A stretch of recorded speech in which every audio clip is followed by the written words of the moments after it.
All right. Are you guys there? Can you hear me?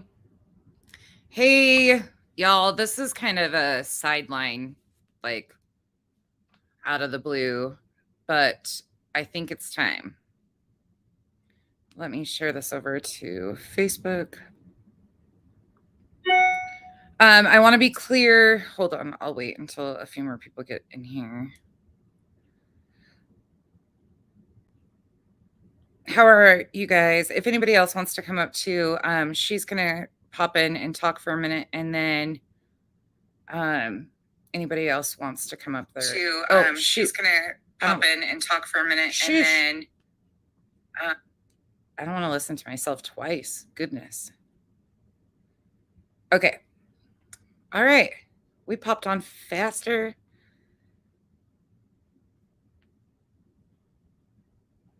Oh, okay.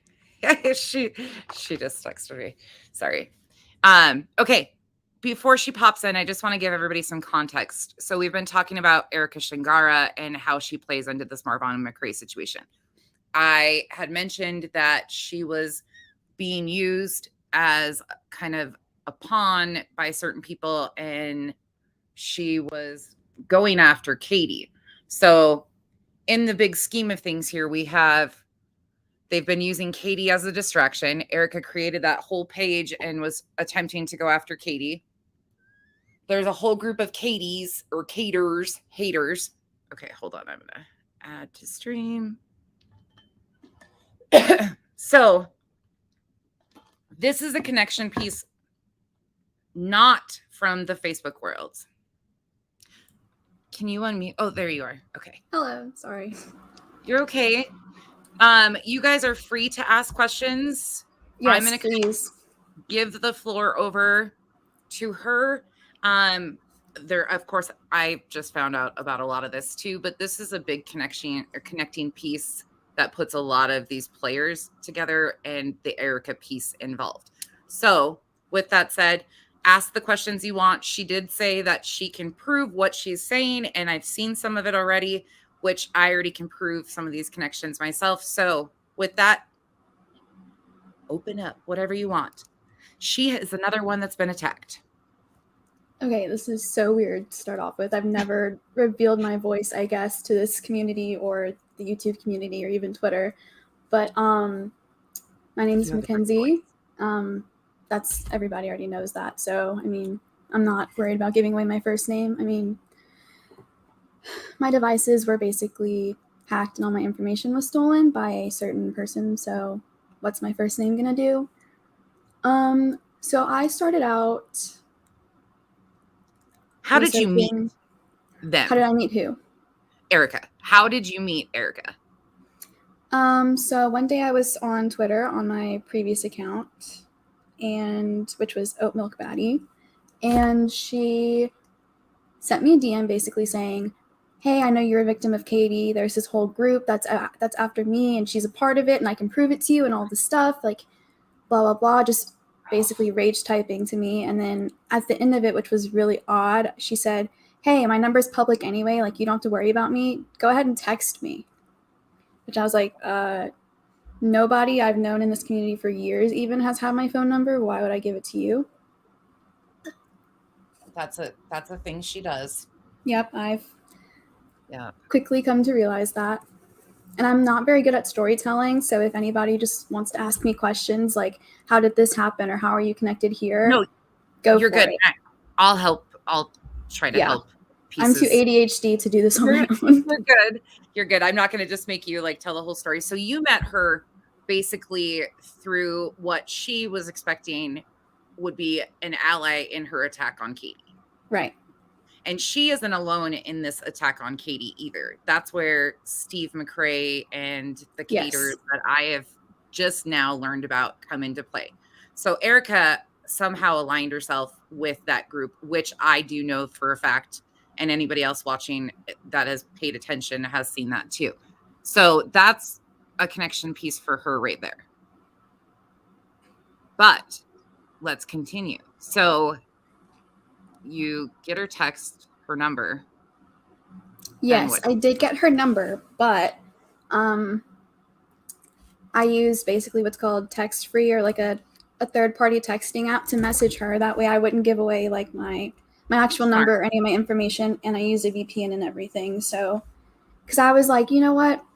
Let's hear her out. Let's see what she has to say, even though I wasn't really buying it, and go from But there. Because you had attacks from other people involved in that too. So you were on the fence of like you'd already been accused stuff by certain creators, correct? yes, Okay.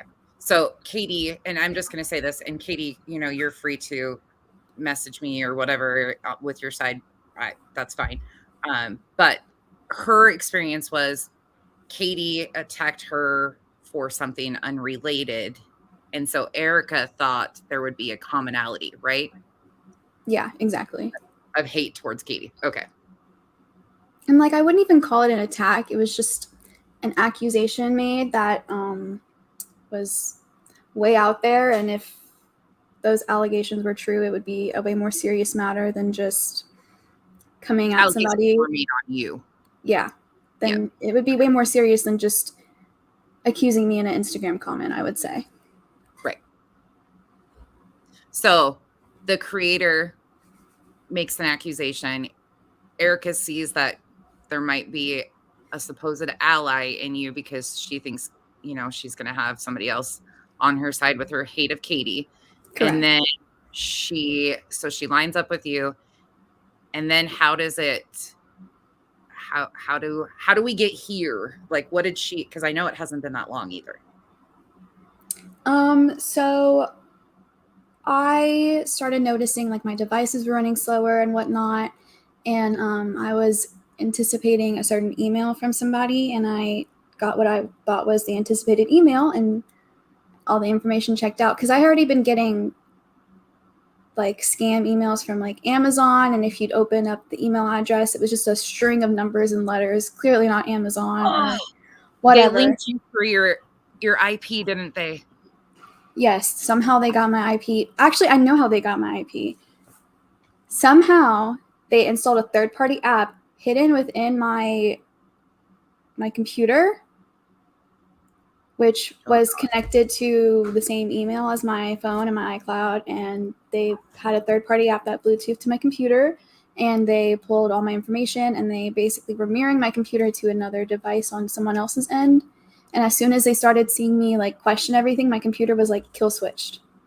And then they were like impersonating me still on my own social media, saying stuff like convincing a certain creator who's in the KJ community that because I verified certain things from Erica myself that it was true, and come on, why don't you trust me? Like, I'm a victim and you're not legitifying what I'm saying. You're invalidating me as a victim, all this stuff.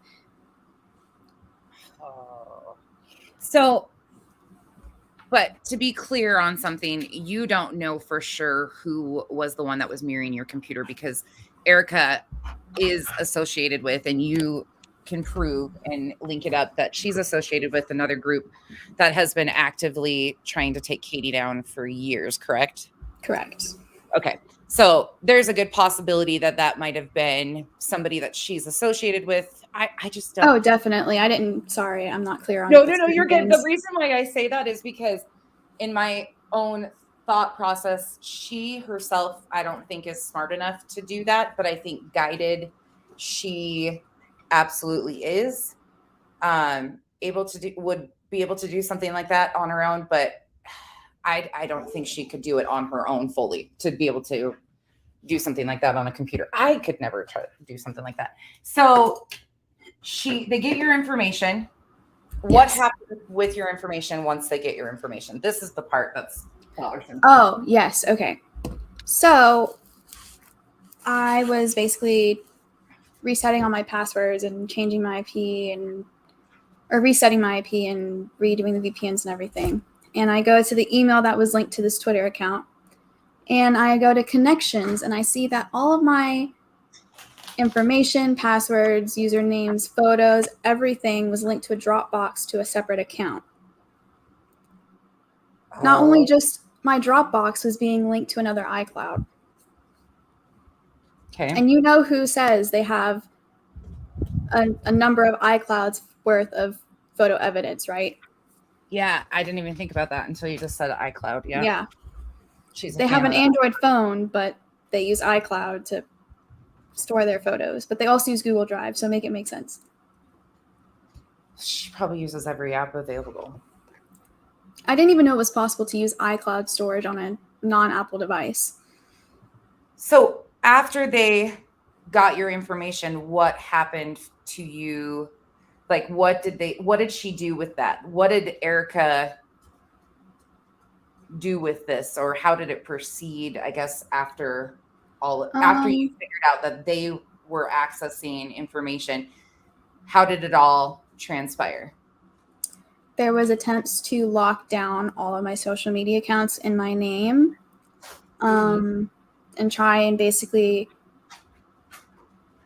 remove credit from me, proving that I'm the owner behind my account. I'm assuming that so that she could take them over and impersonate me as another victim, but I can't prove that for certain. It's just what it appears to be. Okay. And I had to pay a gross amount of money to have everything wiped from my computer and have a bunch of third parties, or not third party, but a bunch of extra security factors added onto my devices to ensure my safety. I had to go out and buy a physical key, which, funny enough, I remember Katie talking about how she had a physical key instead of two-factor authentication.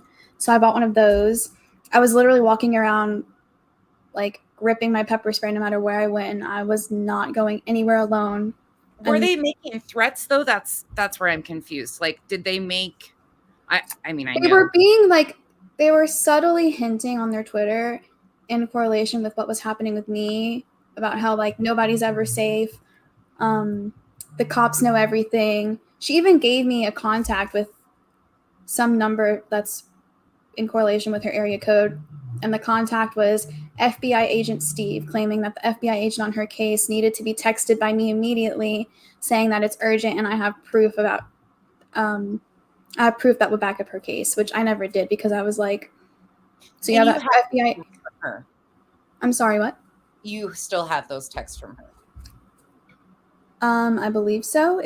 I had my computer like restored. Yeah, no, you're fine. Time machine or because people are gonna pick and I know everything you if say. If I don't the internet they're out there though. Yeah, the person who restored my computer has a backup of everything that was on it right before he wiped it and restored it to a backup. So if I don't have them on my computer, he has them along with a copy of the malware they use to try and see if there's some way they can link it to anybody specific. Okay. Which they said might be possible, might not, because there's so many variations of that malware. It's hard to track down specifically who made it. So you, in essence, the big picture for you though is that you basically kind of met these people online, didn't really have much involved with them except a connecting Katie piece, correct? Yes. And then because things weren't going as planned, you and Erica kind of had a fallout, and then you became one of her targets. And just because of her behavior and things that you felt she was hinting at, you started being very careful because of you can see the rage posting and everything else that has been going on. Yes. Okay. So that's rightfully so. I know there's other people that are leery of things that she has done. I get that. Oh, I see the name Giggles in here, and that's another thing. Towards the end before my device was kill switched, it seemed, they were telling me that they were super upset that I wasn't immediately defending them, and that they were trying to reach out to Charlotte for the longest time, and that Giggles was or Molly Golightly's Giggles was upset that Charlotte was acting a certain way, and that she was trying to get her email and all of this stuff, but she wouldn't give it to her, and that so she was going to link me that Giggles Twitter because there was a good Giggles and a bad Giggles in her words. Erica was? Yeah. Okay. And so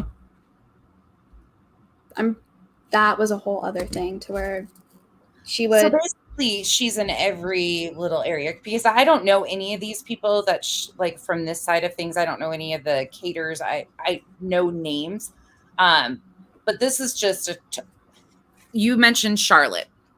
Yeah, I Erica was. has I was trying obviously. not to name drop people, but it. You're okay. I've talked about this, and actually, I've said this many times. I don't have any issues with Charlotte whatsoever. I don't think she really knew all of these other pieces.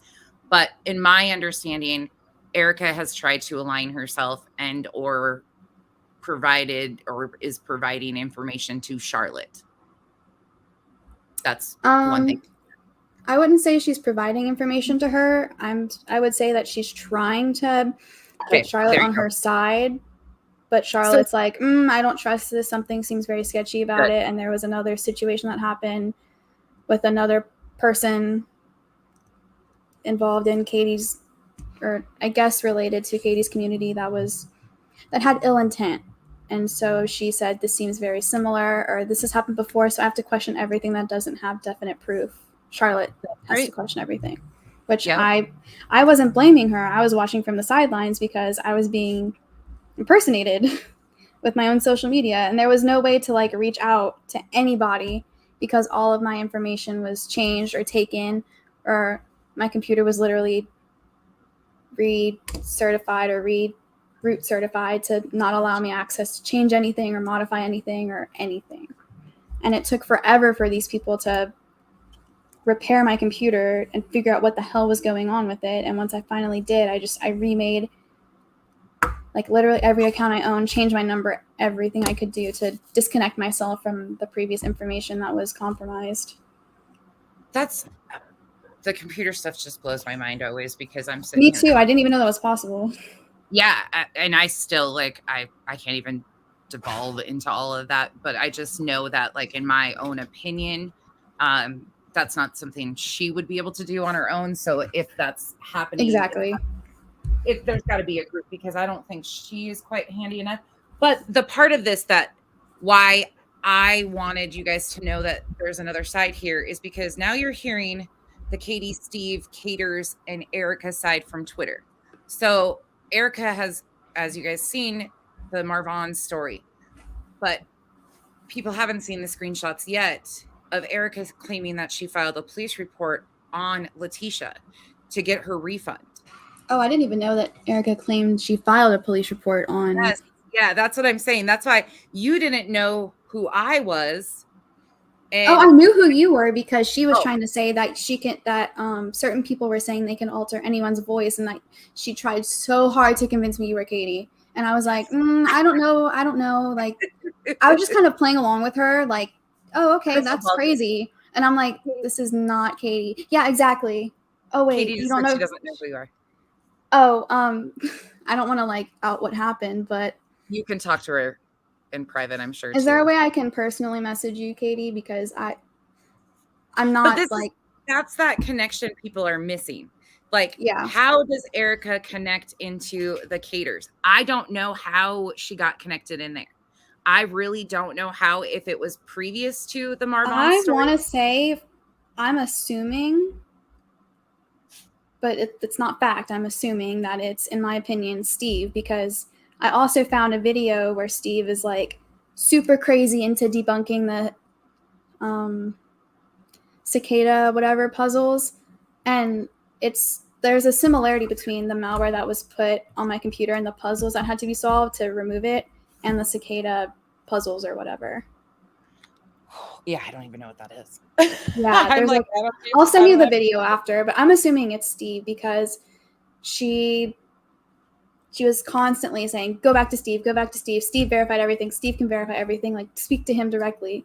And the proof he gave me was literally like, there's nothing says this is nothing says this is valid. You're showing me a file that she's claiming that nobody can get into digitally because she filed an HRO through like an e-filing service, and that it was the only people who had a physical copy was Katie and her and the police department, and that she was going to go, it said it was like filed like wait, that's what she folder. claimed on that supposedly RO? Yeah, that she had on Katie. Yeah, and then she tried telling me that Katie had like multiple addresses and that Katie was committing what was it? Medicaid fraud and all of this stuff. And that's when I started searching like on Google like signs of Medicaid fraud or whatever because I'm like there's no way like you're just throwing this out there. And then it was wild, and that's when my computer was kill switched. Like I was searching up her name, I was searching up signs of medical fraud, like nothing was linking between the two. Yeah, there is no harassment order. There has been no definite proof of a harassment order, and she's telling all these people to call the courthouse, and there's nobody there. There's nobody in the county that can verify it. She doesn't have an RO on Katie. I can verify that 100%. Yeah. Oh, I didn't want her to think that I'm saying like as a fact all of these things are filed against Katie because I didn't believe it myself. And I'm like, if you can show me hard evidence, then yeah, but nobody showed me any proof. In fact, I even said, like, the only person who has seemingly told the truth is Katie because she literally does not know who this person is. She's not nonsense on the web. Yeah. So no. she's in here talking. I mean, she could even. That's the thing, and that's why I'm even bringing this up because, as I said, I don't know Mackenzie. I don't know Mackenzie's story. Mackenzie said she can verify what she can verify. And if you guys have questions, I encourage you. She has been very kind about everything I've asked her. I told her that I would gladly let her talk. The reason for it is because people, again, are missing. They're like, why does Erica have anything to do with the Marvon story? I'll be right back. Maintenance is like banging down my door. Oh, you're okay. She shouldn't have anything to do with the Marvon story. But she has gone at all of these people. Like, so she's telling people on this side from Facebook that, including me, that she had asked for a refund, that refunds were being issued, all of this stuff, right? And then she is actively trying to fill all of these other creators, Molly, Justin, I'm glad Charlotte didn't take the information from what they're saying, but she's trying to fill these people with information to feel the attacks on Katie while knowing that I'm not Katie. She knows this as a fact. I voice chatted, well, not voice chatted her, but she's heard my voice enough to know I'm not Katie. But she's on so many different platforms. Like, I have no idea what any of this stuff is going on Twitter. I have no idea. But these people all have similar stories and similar things that are happening with Erica because she's muddying the water. People's attacks on Katie have been so intermixed here. And I'm not defending Katie at all. Again, I'm not Katie, but it's just another one of those things that they are getting false information even on Katie from Erica. And some of these people are running with that. Not all of their information might be false, but I can tell you what she's saying about the Marvon situation to all these people mostly is false because, again, I have 38 screenshots. Oh, yeah, Katie, nothing. Giggles, I'm not sure what I'm just trying to weed through the bigger picture here. This is a freaking mess. A freaking mess. And every turn of the corner, Erica's in somebody's inbox giving them not true information. And again, you have to pick through and decide, what you want to take out of all these conversations. But please go do your research. Please look into this stuff because this is a random person that didn't come from the Facebook world. To my understanding, I asked her that if she had any connections with the groups that Erica has previously gone around with, and she said no. So this is a completely random person, but because they thought that they had a similar hate for Katie, or Erica assumed, that's how she's finding these allies. Is it kind of making sense? Yeah. Exactly, Sam. And that's it. Like, I'm not here to verify Mackenzie's story through and through because I don't plan on, this being a huge piece. But until people get that this is a concern, this is a legit concern. She is doing shit to people over and over again. It's absolutely ridiculous. Are you still here? You can unmute if you're back. Oh, she might still be dealing with something else. I'll drop the link again if anybody else wants to come up and ask her any questions. You can. I don't know if she's coming back or not, but anybody else can come up to you. She can absolutely, though, link the whole groups of the people that are anti-Katie. And you're good. You're good. If anybody else wants to pop up, they can. Otherwise, we're just going to end it pretty soon. But I wanted you guys to know that there is, once again, another connection here. Crystal ball, I hadn't either. I haven't heard of anybody, though. Yes. If anybody has been affected by Erica, please reach out. We have a chat on Facebook. Yes. Yeah, you guys, I'm just a tiny little piece of this puzzle, but the part that bothers me, and it continues to bother me about the Marvon situation, and I've been trying not to drop some of these screenshots because of the attacks that she's been doing, but enough's enough. Like, this is too far, and too many people are being involved with her. I don't have anything against Steve at all. Steve, if you're listening and you get this and you want to message me, or message Sam, message the people that know Erica. Please be careful with the information you guys are taking from her and running with as fact, because unfortunately, again, we can debunk stuff. She verbatim claimed that she was getting a refund because she filed a police report on the donation she supposedly has sent Letitia. Then she's in Molly's inbox doing all these other things. Then she's back in our inboxes saying that Molly and all these people are doing this. Like, it's non-stop. Yeah, no, I know, Katie. I'm like, I don't know who any of these people are. I don't know, Katie. That's the thing too. Like, Katie doesn't even know what I'm talking about or who I'm going to talk about. She has no clue because we don't talk like that. If she has a question, she'll message me. If I have a question, I'll message her and say, hey, do you have any context to this? That's it. It's not, yeah.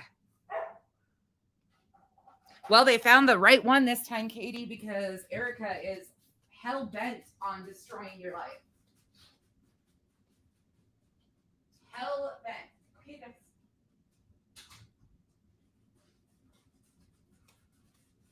sorry, I had to let my dog in because he's being a butthead. Yeah, and there's the big D. That's another thing. How do I get in chat? I want to go. Oh, hold on. I'm coming. Kurt, I'm coming. You just click the link that I paste in here. Yeah, it's awful, Tamara. And that's the part that people are like, why are you bringing this up during the Marvon story? Because it's a piece of the Marvon story. And unfortunately, it's a big piece of misinformation and sources that these problematic creators are using. She has tried to buddy up. I've seen it with Charlotte. Thankfully, again, we're hearing that Charlotte didn't take that information. Thank God. And I've always said, I don't have any problems there. I've only watched her for like 20 minutes. But that's what it is. But I know that other people are taking the information as fact and running with it. Hey, got you. That's what it is. Hello. There you are. I'm here. Sorry, I'm putting on my makeup. You're good. This has been such a mess. Yeah, it is. Do you even know half of what's happening in regards to what you're being blamed for? Not really. Like, I don't pay attention to a lot of it, to be honest. I've been following just your page specifically because I don't, like, obviously I have my own channel and I'm busy most of the time. So despite what people think, I don't actually like watch a lot of the stuff. No, you usually are clueless when I post something. And yeah, if you have like you, and that's genuine, like I can genuinely tell she has no clue what I'm talking about if I post certain things. And people think she's greatly involved, but honestly, there's times when you're like, wait, what?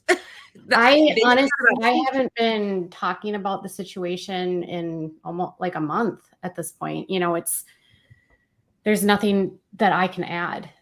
at this point. Yeah. You know what I mean? And I don't care to do the back and forth really because it's not helpful. It's not productive. No. It's in your position, there is absolutely no reason for you to, in my opinion, for you to continually try to defend this stuff, because how do you defend blatant and fabricated lies over and over and over and over? I mean, you would get nothing done. You can't. That's why I don't pay attention to this, because the group that she's using has been doing this to me for three years at this point. And it's the same circulating lies about me over and over and over again. And they just go from community to community to community to find someone to be their spokesperson. And then they'll trust blindly people. So a couple of years ago, they trusted this woman named Natalie who claimed that we were best friends. We were never best friends. I did not know her. This woman swatted me multiple times, to the extent that like police showed up at my house in like protective like vests, you know, like bulletproof vests. And I live out in the country and cops just don't travel like that here. You know, it's it's laid back sheriff land, you know, where like most of the time it's a speeding ticket or or neighbors fighting about dogs. You know what I mean? There's not a lot of crime here. So, you know, she kept swatting me. It was like 5-6 times. And oh my gosh. They've been, you know, they've said that I abused my child. It's not true. They said I commit Medicare fraud. It's not true. And they literally like recycle the same things over and over and over again. But it's like whoever they go to has never heard it before. So they think they believe it, but it's not true. None of it's true. So this was a perfect storm for them in essence, because they had a whole new group of people that knew nothing about any of these people. Correct. Gotcha. So this is like basically like I had established like a relationship with Sherelle years ago, and they kind of got into her head for a little while. Sherelle and I have since like squashed it. Like there's no hard feelings there, but it happens all the time. They go out of their way to try to like influence what people think about me, and people that have smaller platforms will frequently like bend because they're like relentless to them. Yeah, they were to me. Yeah. And they'll tell you like all these crazy things about me. They'll spam my followers. They'll tell them I'm a child abuser and this and that. It's all lies. But these people, I don't know why they believe it. A lot of the people that are mad at me are mad that I blocked them. Oh, kind of like Dre. Yeah. It's like I blocked them, or I made a comment to them on my Instagram in a comment that was snarky or, you know, silly, you know, and they take that as a personal attack, and then they don't let it go for like 3 years. Well, let's be honest here. People can choose to like or not like you. Like none of us are out here like saying everybody's going to like one or the other. Everybody has their different taste but these people use anything. Let's talk about, while you're here, the refund situation, because I want to ask you flat out, finally, while you're here. Yeah. You got brought into this and blamed for this because you asked for a refund on GoFundMe. Yes. What was the date you asked for the refund on GoFundMe? Let me look at my phone. I only know because I like based on like the date of the calendar. I know it was a Thursday. I think I know the date in my head, but July 21st, I think it was. That's what you told me. Yeah. July 21st, though. Yeah. The first refund request that we have proof of took place on July 10th. But yeah, I had actually, I think I'd spoken to Judy even before I even requested a refund. So I knew that she had, yeah. So this had already been, let's go there now too. So you get involved on July 6th because your followers had asked you to start covering this story. Yes, but I want to be clear, like they never brought me into this to be on either side. No, they just wanted your perspective. They wanted me to look into the situation because they know that I'm pretty good at sussing situations out. Like, is this legit? Is it not legit? And I went in with it like with no agenda, no, and because in the past, I got my start like years ago, covering like miracle cure people and like people that promoted like drugs that like weren't approved for drugs, you know, and like, oh yeah. Okay. kind of like the selling of herbs and stuff that Dre was doing. So I think like part of it was like people were like, well, you're familiar with this kind of stuff, so maybe you can figure this out. That was kind of We had aspects of stuff that you have previously covered, so your followers, of course, piqued their interest, asked you to look into it. Yeah. And that was July 6th. I think so, yeah. I think it was the same day that Molly joined, to be honest. I see, this is why I'm telling you guys, I know this story better than like these guys legit just were reporting on it. Like they don't even know what a lot of them have been accused of and or how it all played out. I mean, Katie is aware because she's been attacked endlessly over, you know, this is her fault, which it's not. So you were still in contact with the family on July 10th. You still had yeah. Everything was good. Yeah, I talked to them up until the 21st. Did Letitia tell you that people had been requesting refunds already? Yes. Yep. She told me that people were accusing her of being a scammer and that she was getting threats. And I had expressed to her days before, because Molly had been pretty ruthless to me. And I was sort of staying to my own side of YouTube. I wasn't paying attention very much to what Molly was doing. So honestly, a lot of the stuff that you've put on your channel is the first time I've ever seen it. Because I was covering it in a different way and I was dealing with it on a different angle. I wasn't focused on the fundraising because to me, that's not what I've ever been about. I was looking more for the truth of the story. And that's I'll let you explain that. But as things started to unfold, doing your research and due diligence on the facts in the story. So you first were told your information via the family. Yes, I spoke with Letitia on the phone. I believe it was on the 8th or the 9th. Okay. And then, so you're still talking to them. Let's segue into, so that's your source, right? The family is the one providing you this information. It was Letitia along with Wynette left comments on my channel. So she reached out to me independently. And I think that was on the 9th or the 10th as well. It was. It's Texler, yeah. Yeah, I don't remember. Yeah, I don't remember the exact dates. You posted them all. Did I? Okay. I think you posted most of them already on your channel, and then some of them are on. And she was leaving comments, and then I just said, oh, I saw her last name, and I saw, oh, Wynette Jackson. Okay, that's a family member. Yeah.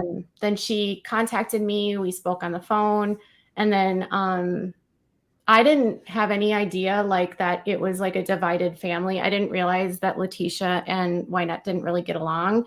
I didn't have any understanding. I was at this point just trying to speak to as many people as possible about the situation. Mm-hmm. So I didn't have like an agenda. I wasn't there for Letitia. I wasn't there for like Wynette. I was literally just trying to figure out what happened. Yeah.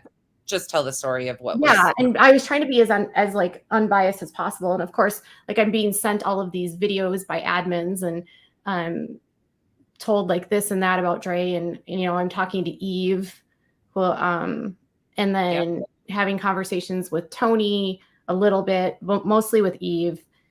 So the admins from the Facebook groups that were basically, we know now, had been communicating for Letitia or on behalf of Letitia were reaching out to your inbox, which we've seen. Again, a lot of this is posted already. And they were trying to, in a way, kind of dictate like, oh, don't post that. That was something so this was sort of one thing that was really weird is I was on the phone with Letitia. We spoke for like 2.5 hours. And she was very like believable. And, you know, I felt a lot of empathy for her and she provided me screenshots and I've put most of that out.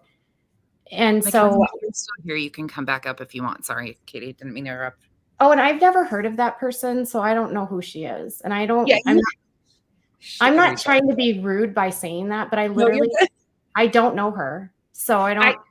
That's the thing. That's most people don't know all the different sides. But that woman just said that like I did something to her and I don't know who she is. Yeah. So that's what I'm saying is people say that I do things to them. Maybe I've never heard of her ever. And I'm not trying to discredit her. I mean, maybe she thinks I did something to her. I don't know, but I don't know her. I don't really. I just have to laugh about it because I've been accused of doing all sorts of stuff that I haven't done either. I mean, it's just wild. But with my platform the size it is, I get accused by a lot of people for like a comment that is without tone, they can take as tone, and then Katie's mean, you know. So so we'll go back to this. I just thought of this. So Tony and Eve, the Facebook group admins, which the creator at this point in time, and I need to make a distinct clarification. Like she is out. She's not part of this anymore because people are still like blaming a lot on her, which you guys can have your opinions. Who? Tony? Tracy. Oh, yeah. Yeah, the one that actually helped pull all of this down. Like people are still attacking her and saying this is all your fault, which, you know, again, I'm not trying to change people's opinions, but based on the facts, she was the one that was asking for transparency while Tony's and Katie's inbox trying to control a narrative, in my opinion. Oh, yeah. So that was one thing I didn't really get. So, one of the weird things that I thought was really bizarre is like, first of all, I've been involved in a lot of really large stories. And so, you have a channel. Huh? You have a huge channel. Yeah. I mean, yeah, it's pretty big. But I've also, I mean, and I get, you know, I'm involved in big stories and I get sourced a lot of places. So for me, I felt like, well, if there's something here, I knew that maybe some other media might pick things up because that's what has happened in the past. And I'm not trying to toot my own horn. I'm just saying like my channel just gets followed by other people. So I figured, okay, if there's something here, maybe it'll get picked up. Because my thought was like, well, if it's as big as what they're describing it as, this needs to get out to the mainstream media, you know? So that's kind of what I was trying to. You were just trying to tell the story. Yeah, correct. And so, you know, the beginning of it was like, some of the things were like, you need to promise that you'll get permission from Letitia to report anything. Tony asked you that? Yeah. Or one of them, I don't know who it was. It was just like this, you know, everyone was in the group saying, I have permission. Do you have her permission? Did she say that you could do this? So it felt like everything had to go through her, right? So I would say like, I'm on her side. I'm trying to work with her to make sure that her story is told. So, and then there was like this push by like, if you're speaking about the situation, then you need to donate to them, right? And I'm like, okay, that's another red flag for me. And I just sort of stuck it in the back of my pocket. But me donating to causes is not new. Like when I covered Gabby Petito's story, I donated to the Gabby Petito Foundation.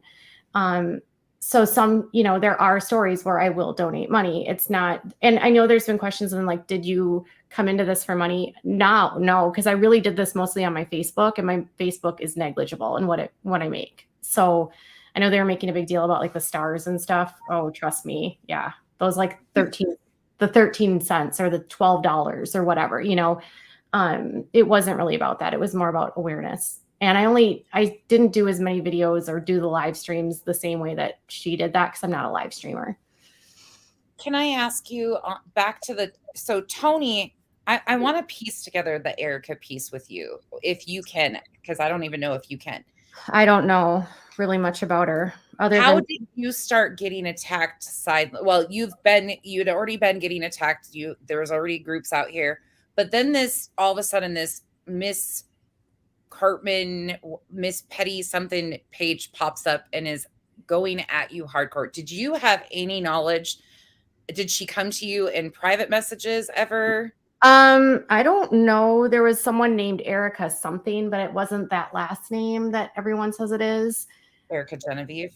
Yeah, but it wasn't that. There was this one girl, Erica, that got mad at me about Kratom, but I don't know if that was her. Okay, but no, like I did speak to her under that Summer Lopez person, but her story didn't make sense. And I actually sent you those text messages or the messages, which basically she's like trying to act like she has this big place, but her page had like 1 follower, you know? So Yeah, she was going around to all of the different creators trying to send information to people. yeah, and in that one, she was like trying to talk crap about Molly, and I just didn't really care. You know, I was like, whatever. Right. So she was coming to you talking crap about Molly. Yeah. And we have the other side of it where she is actually talking crap about Molly and Katie too. I've seen that, and that will be shown, but it is, yeah. So, you know, she had a warm audience of people that literally will follow misinformation about me because the same group gave a platform to a woman that stalked and doxed me. And there's still an active investigation against her in the UK. Literally, while we're talking, I just got an email from the police officer in the UK about the situation.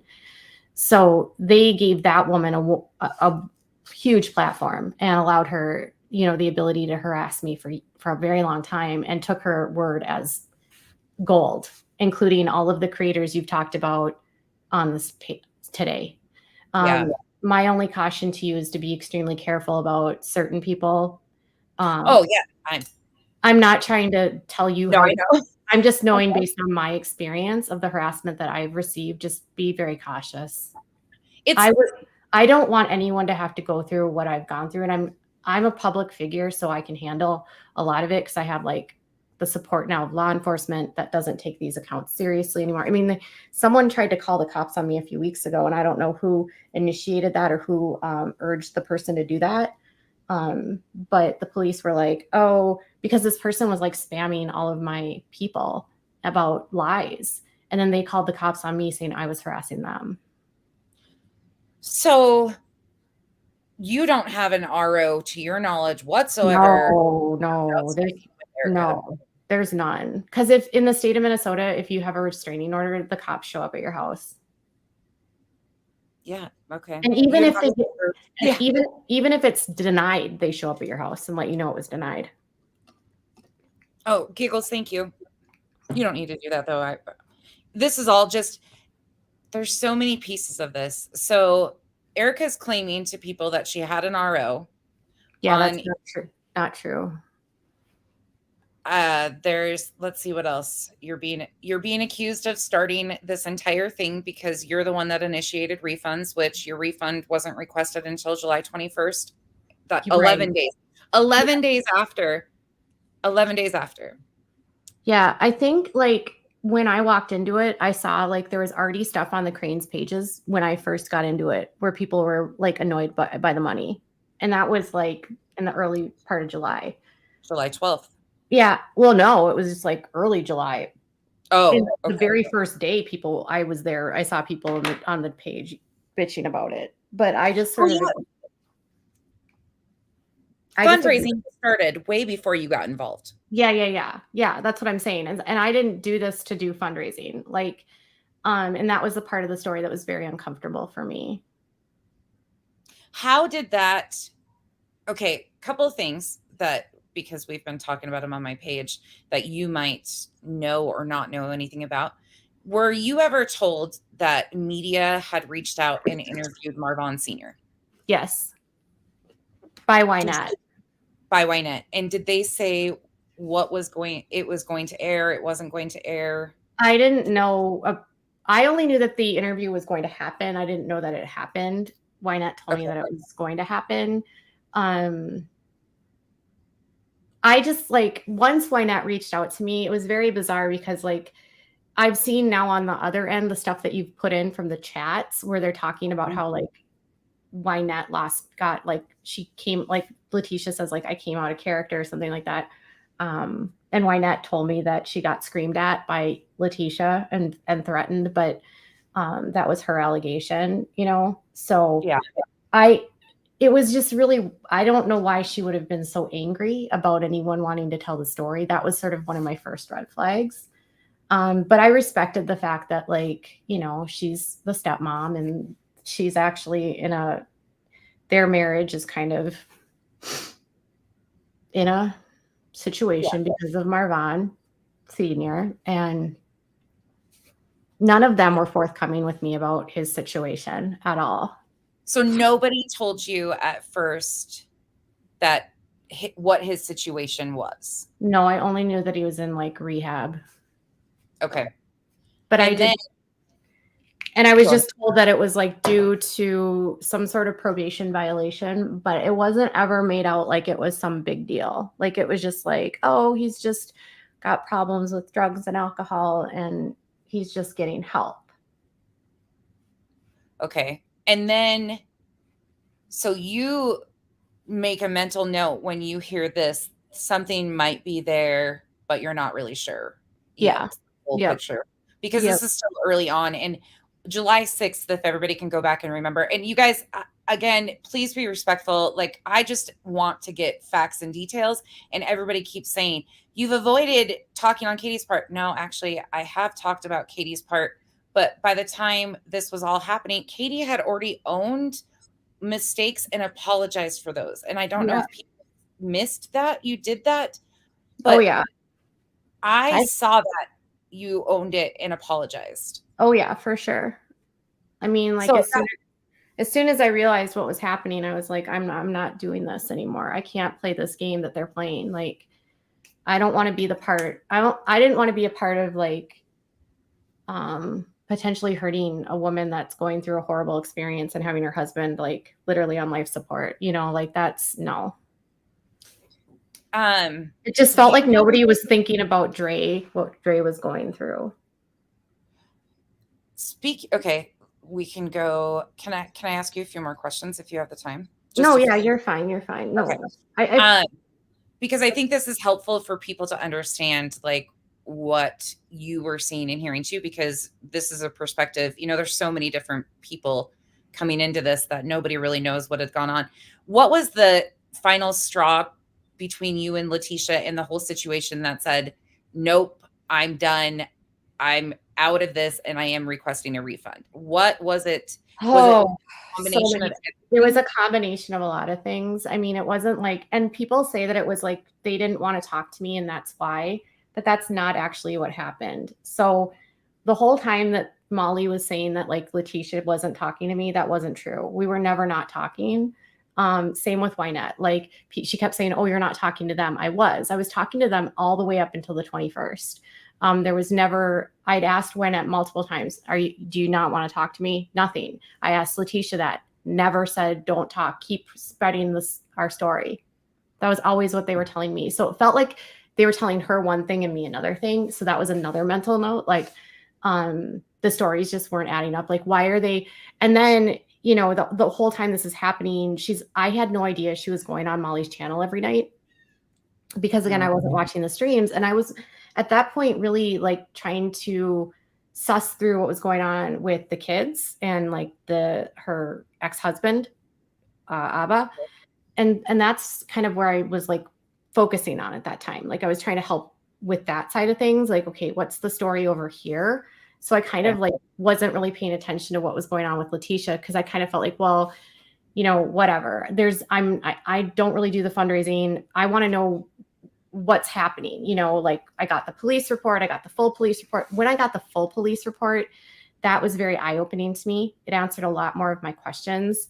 The whole narrative about something wrong happening to him, or that started with Marvon Sr. He's the one that went there first. And Letitia was getting all of her information about him, about Vaughn, through Marvon Sr. because she never went there. Because Wynette was texting and keeping Letitia informed. Correct. Okay.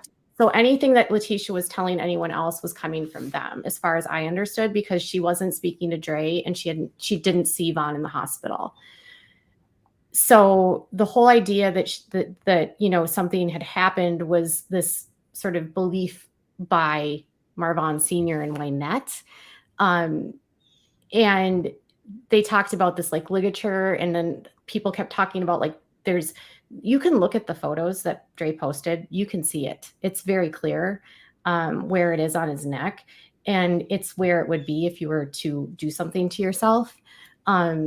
He used a very thin rope. You don't need to have a thick rope to do what you did. And you don't even need to hang. I don't think people even realize that. Like, all you need to do. Anybody needs I'm sorry, trigger warning, You're- but you don't you're need okay. to, you don't need to physically hang yourself. You can actually like, I learned a lot about that through this process of, you know, because other people reach out and say, well, my husband, when he passed, he didn't hang. He just, you know, he used a rope and he leaned forward, you know? But on that perspective too, with Marvon Sr., and I'm going to ask you this just because I'm asking questions, but do you think Marvon Sr. could have been grasping onto those details because a part of him's in denial that he can't believe that was ever possible? Do you think that that's a possibility? That I don't think that he like literally comes in this with like, I didn't believe in the beginning that he had negative intentions. Like, I think there was just like a cloud of like, nobody was answering questions. That's kind of how he felt. Like, did he ever hang up the phone on you? I don't recall that. I think he lost connection, like lost a signal. Okay. And he was actually in his program at the time. But you guys never had bad words, correct? Never, never, never. And even Wynette, I've seen Wynette say that still she will not say anything negative about you.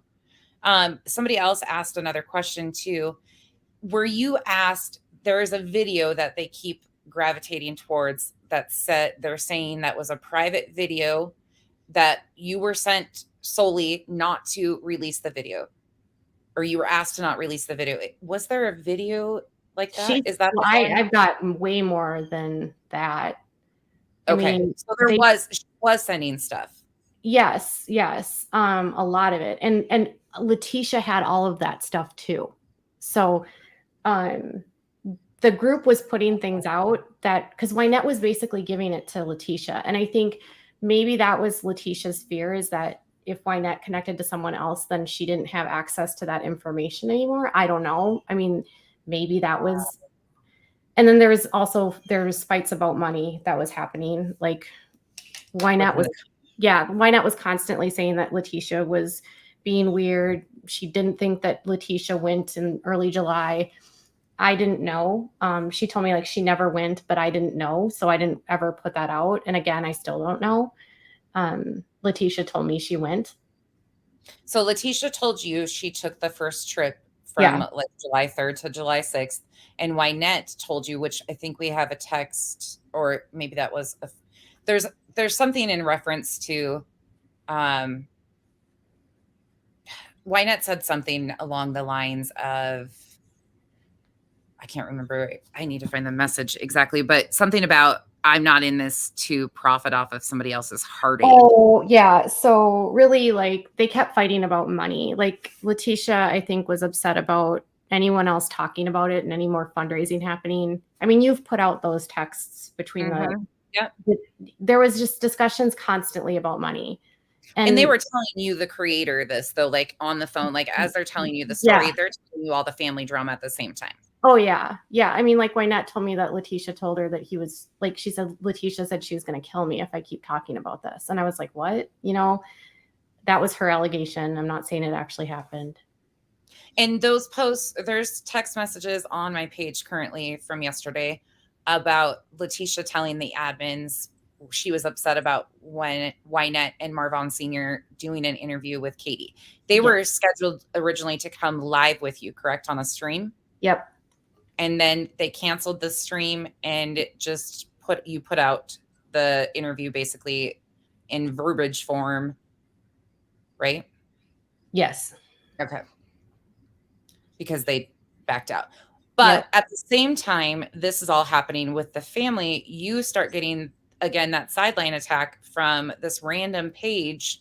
And that, and on top of that, daily Molly's coming after me. So that was sort of another reason why I was like, wait a minute. Like, I would reach out to Letitia and I was like, I don't know what's going on with Molly, but I'm not doing the things that she says I'm doing. And Molly would like release conversations between them. But then if I would do something like that, I would get yelled at, which I was like, well, wait a minute, what's going on here? Why are we picking sides here? You know, and I wasn't trying to be competitive. I didn't care. I just felt like we have different platforms, you know?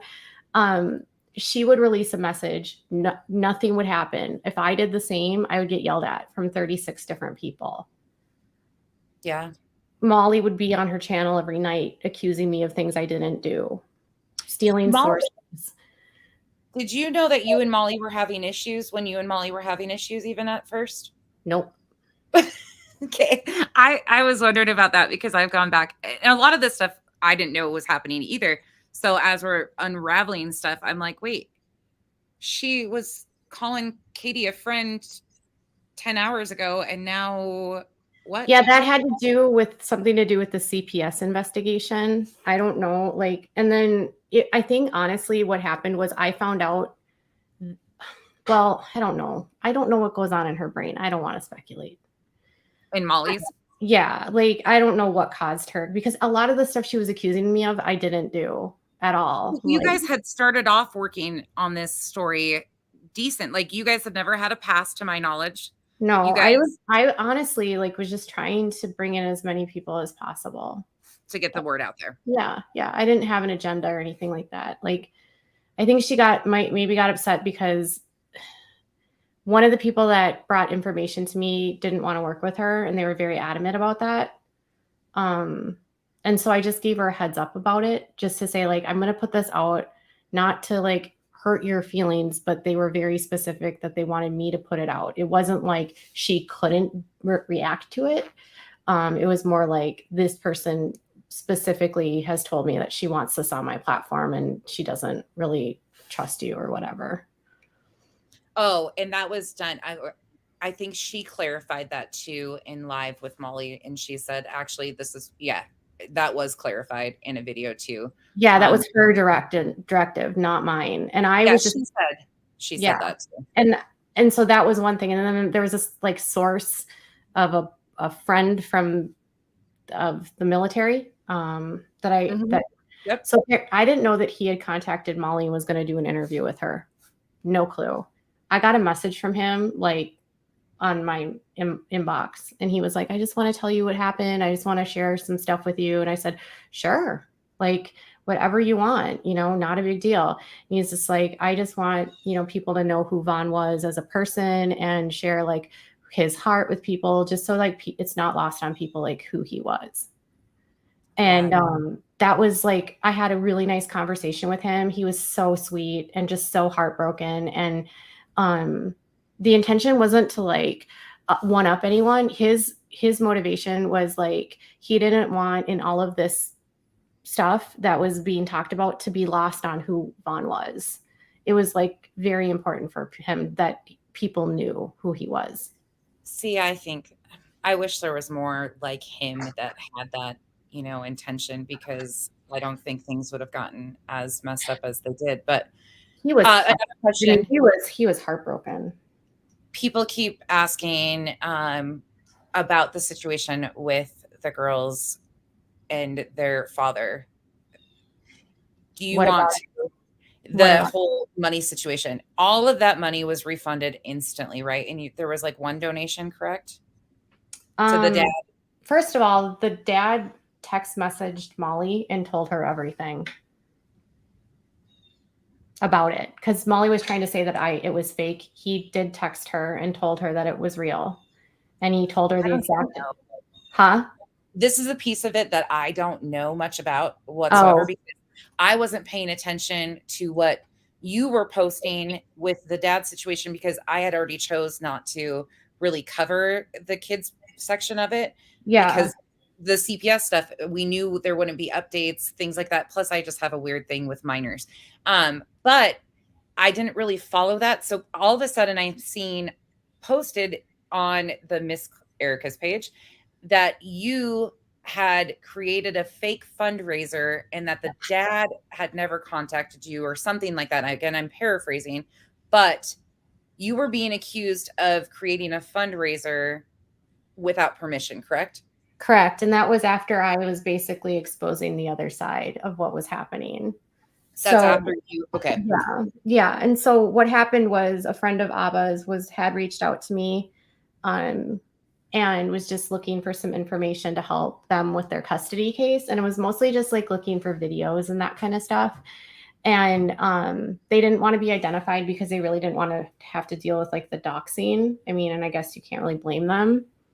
because at that time, like everyone was being doxxed. And so they were just like apprehensive to really talk to anyone. And Abba really didn't want to speak with anyone. So I was just trying to help from that respect. And I wasn't trying to be like, you can't speak to anyone else. Like they were just like, he just didn't want a lot of stuff out there about his kids, you know? And I was just trying to be really mindful about that. And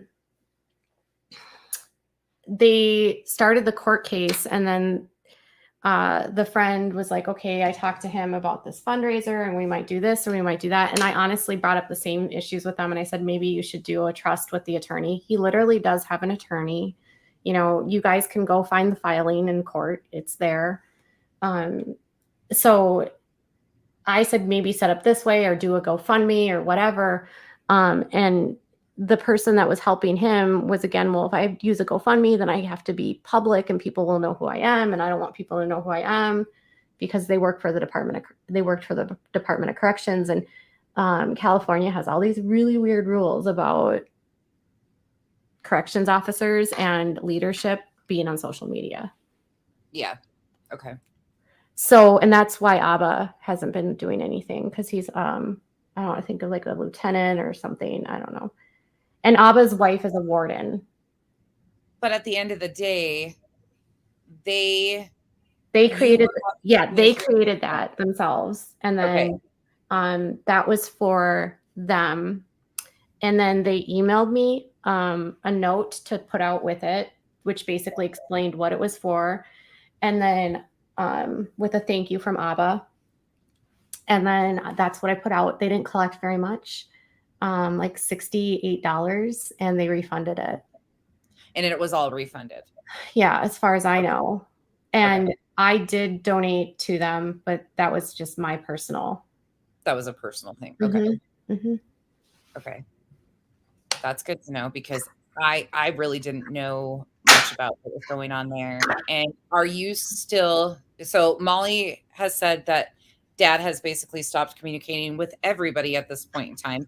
And just so everybody knows, Nonsense has never spoke to the girl's dad. I have no intention to, wouldn't, or the stepmom or anybody involved with the children. So I don't know anything going on there, but Molly has made it sound recently that the dad has cut off all communication with you and possibly her. Well, I've never spoken directly with him, only received like emails and stuff. But no, I mean, I haven't tried to contact them. They have a court case now, you know. Right, that's what I was going to say. So they don't need to talk to the media, and they're not trying to do this through the media. It's for them. This is about the kids. So do you know if he was ever contacted by the media to do an interview? I don't have a clue, honestly. They didn't ever mention it? Okay. I was just wondering. And he didn't want to speak publicly. He did send a text message to Molly because she was trying to like talk crap about me. And so he like basically said to her, like, I don't want to talk to you anymore. Please stop talking about me. Stop talking about my kids. Like, just stop. You're not helping the situation. And then we've seen her kind of go on the defense with him too. Yeah. So that's when she was like, I knew where your kids were and that whole thing. Yeah. That was because he sent her a text message to leave him alone, basically. Okay. That makes sense and answers some questions there. There was a couple more questions up here. Sorry. I'm going to go back up and ask a few because there was a few that I missed. But I haven't tried to communicate with anyone really about it. You haven't been even really, like you said, covering this for what you said, a month.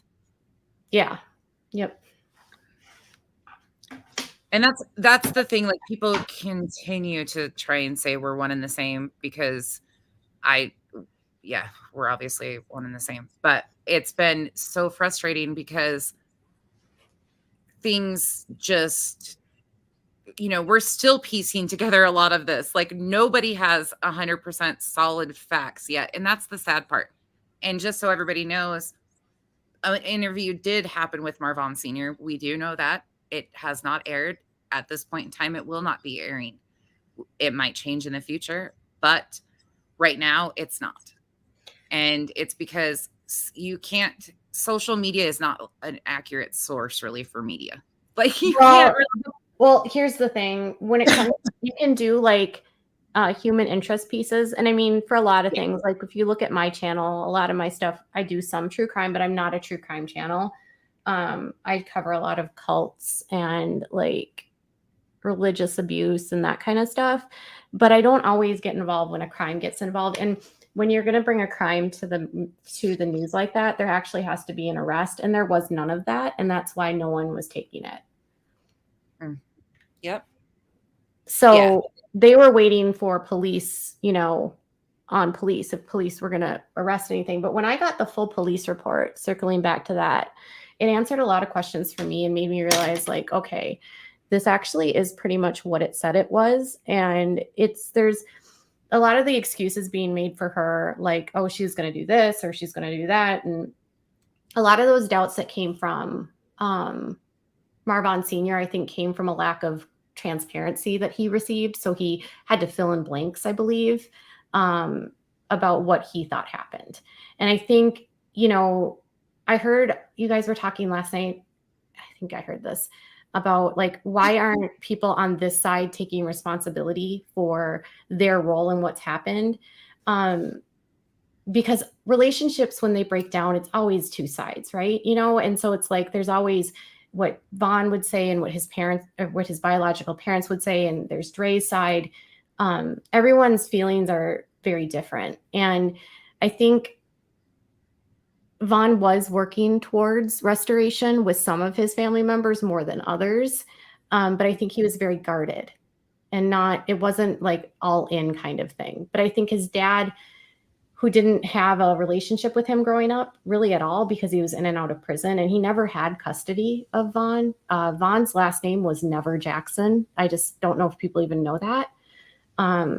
Before he was... he was adopted when you started covering the story. I did not realize, because Letitia told me that that OC basically like stole him from her. Okay, so that the great grandmother. Yeah. So you were told that same story after you connected with them. Yeah, but then I looked in the court records and she did have some charges. She had more charges than what she had let on about. And I didn't know that it was necessarily relevant to put all of that out. I just wanted to look at the adoption side of things. And he was adopted when he was like, I don't know, 2. He was really little. And she was in and out of prison during that time. So that's how it was put to you, though, that he was adopted, but it was basically because of other issues, possibly. Like she lied about not being able to find Letitia or something like that. I don't know. But OC went through the courts. She wasn't married to Isaiah McCrae at the time. She was OC Dennis. And Vaughn's name at birth, his given name was Marvon Sims, which was Letitia's maiden name. That makes sense. More. Oh.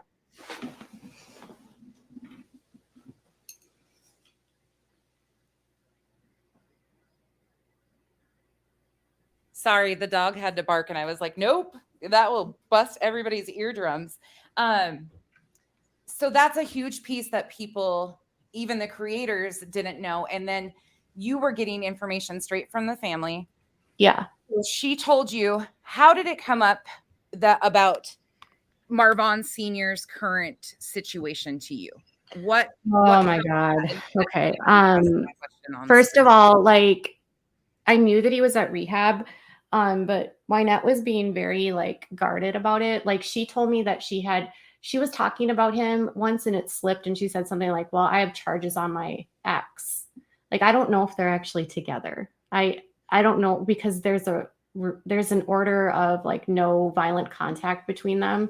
He's supposed to be in a treatment facility. I don't know if he still is. The program was supposed to be like 14 months. That's what the court records showed. And if he didn't complete it, the agreement with the judge was that he would go to prison then, and he would have to serve his full sentence, which I think was like 10 years. Letitia told you this? No, I found this through the court records, but no. So Wynette told me. I'm sorry. It's so hard because it's like there's so many different layers of people here. I know. That's where people are getting lost. So Wynette told me that he was away, obviously. And when we called him, we had to call like a place. She had to do a 3-way call.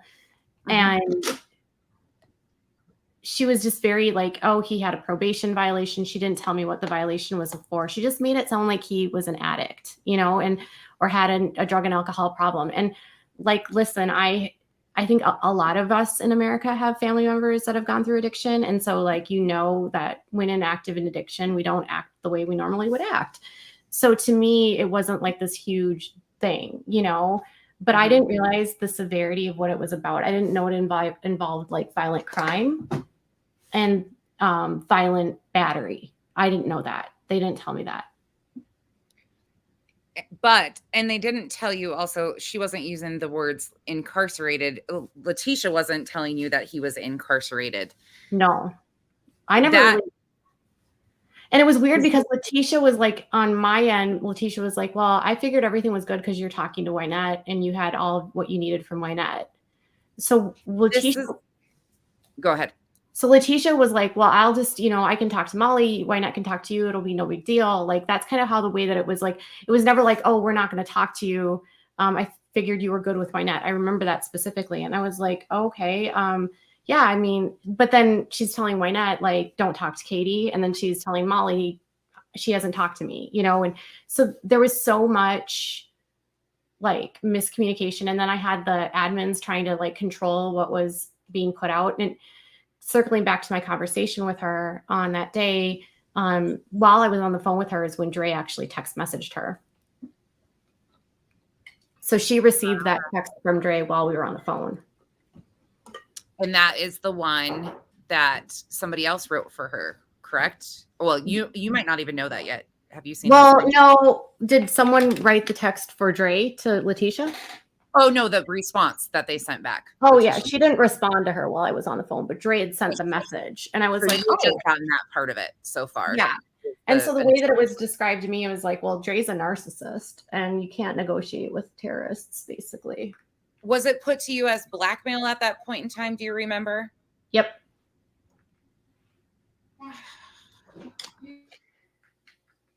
And I was like, well, what are you going to do? I mean, she's letting you go see him. And so when we're on the messages are on the page too, if anybody wants to see them, the messages about who wrote the response to Dre's messages, just so in case anybody. Sorry, Katie. So anyways, I did see that the admins wrote the response, or Eve wrote the response to them. But long story short, Dre sends those messages, and so we're talking, and you know, she's sending me all these different communications with Dre, and it's weird because all the communication with Dre looks really cordial. It honestly was just like Dre asking her to please just refrain from the continued stuff, like the continued tax on her. That's all Dre wanted. Yeah, it's kind of seems like there was a lot more friendly communication. Okay, this question has been up here for a few, and I do want to touch on this with you here because there has been a lot of questions.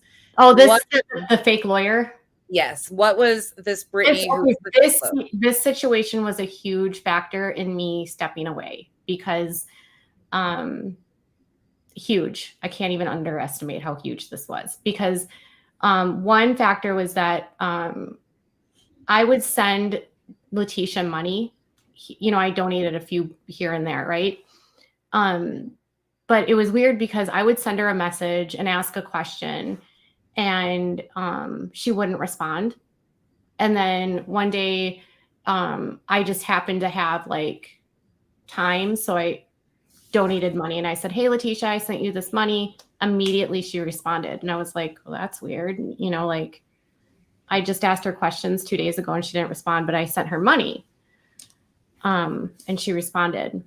And it was just kind of like that. Like she would only respond if I sent money. And that was sort of like another thing where I was like, well, this is weird. Why is she only responding when I'm sending her money? But that wasn't enough for me to be like, she's a scammer, you know? So then Brittany gets involved and I interviewed Brittany on my channel and I didn't know who she was, by the way. How did you make connection with Brittany, first of all? And then Just She so was in my- everybody knows too, I will be clarifying a lot on this situation when we're done talking to Katie, but I want Katie's what she knows and what she was told. Sorry. Okay. So what was the? Oh, so How Brittany. did you get called? Yeah. She was in my chat. That's it. That's all. She popped into your chat and said, Mhm. "Hey." Okay. Yep. And I just brought her up on the panel and we talked and that was it. And then I don't know what date was this that happened. It was the July 13th or 14th. She reached out to me on text message, on DMs and Instagram. No, Facebook, sorry. And by this time I had been working with other former mods of Dre's. And so they had kind of clued me into Brittany, and I did what I didn't know before about her history, like faking pregnancies, and she had defrauded other communities. Yeah, and then she had like defrauded another community. There were people. Admins were telling you this. Other admins were telling you this about Brittany. Okay. And that she went to prison for pretending to be a lawyer. That she had like a bunch of fraud charges. Like she has a pretty extensive history, and I again didn't care, but. She tells me she gets the lawyer. So I didn't know that she had pretended to be a lawyer before that. So I'm like, okay, this is weird. But she contacts me, and I put this all out in a video. I put out everything she told me, where she said that, she called 70 lawyers. That would never happen. There's not probably 70 lawyers that even handle those types of cases in that area. That she was on the phone with Letitia with a lawyer. That would never happen, because that's an attorney-client privilege violation. Were you told this verbally, or were you texted this, and who by that she was having communication? By Brittany. Yeah. Okay. And this was a voice memo. You guys, she came live with you on July 6th, but then you didn't talk to her in DMs until July 13th. Right? Correct. Yeah. For 13th or 14th. Yeah. And so she said, the attorney, we found this attorney. She gave me the name that everyone else has. I don't know if that attorney even ever worked with Letitia. I never contacted the attorney and I never put the information out. And she's like, we need all these videos, and Letitia needs to stop talking to people, and they're going to file. Hold on. They're going to file these documents for guardianship, and on like the 14th or 13th, something like that. Mm-hmm. And they're going to do it tomorrow, and then everything's going to be set in motion. And so Letitia's not supposed to speak to everyone. And I've been helping Letitia, and the retainer is $4,000. And then I got off with her. And then 2 minutes later, I get a message, and they're like, oh, she went to prison for faking being an attorney. And I was like, oh my God. Did you know about the live that happened on July 12th with Murder Merc in the Thunderdome? Did you know anything about that, or had any idea that that live had taken place? You might still not know what I'm talking about. No clue. Where Brittany actually had spoke on what was happening and what the attorney was requesting. You haven't seen that, obviously. So no. I will send that to you. I mean, she told me that they were looking for specific videos, and I don't know, that they needed that they needed to mail a cashier's check, and they wouldn't take money via anywhere else, which, by the way, that's not true. I have an attorney. I've had a lot of attorneys. People, you should know that. And most attorneys, you don't have to mail checks. They have electronic. And it doesn't take a long time to set up a trust at all. So you were never sent proof that there was a legal agreement, a binding agreement with the attorney. You never. Okay. Mm-mm. It was only still in contact with the family at this point in time when all of this was happening. Correct. Okay. I mean, yeah. And Letitia told me that she had a lawyer. I asked her. And then once I found out that Brittany had gone to prison for faking a lawyer, I reached out to Wynette, and I was like, whoa. Because Letitia wouldn't respond to me at that. She didn't respond to me that day, but that wasn't abnormal. Sometimes she just didn't respond right away. And then it would be a couple days. And then, so I just wanted urgently someone to find out, what was going on. So I let Wynette know. And then Wynette's like, oh yeah, Letitia said that she cut ties with her. And I think that was like the 14th. But I found out the 15th that she was still working with Brittany. So that was another huge red flag. Wait, you said you found out the 15th that Letitia was still working with Brittany? Yeah. Do you know who told you that? Well, because she was talking about the paperwork that Brittany and her were talking about on a live with Molly. Oh, so then Letitia, okay. So then Letitia goes live on Molly's channel, and it was like right before she went to file to go to Arizona. And this was another thing that didn't make sense to me, is if you're filing all this stuff, then why are you running over there now to go if you don't even know if you can see him? And then she saw him very quickly, which again, that would never happen in court. I don't know if you know anything about how backed up courts are, but you would never get a hearing like that. It just doesn't happen. Yeah. And you've never been able to, in your independent searches whatsoever, find any verification of any paperwork filed on any of this, correct? No, because a week later, Letitia admitted she never filed it.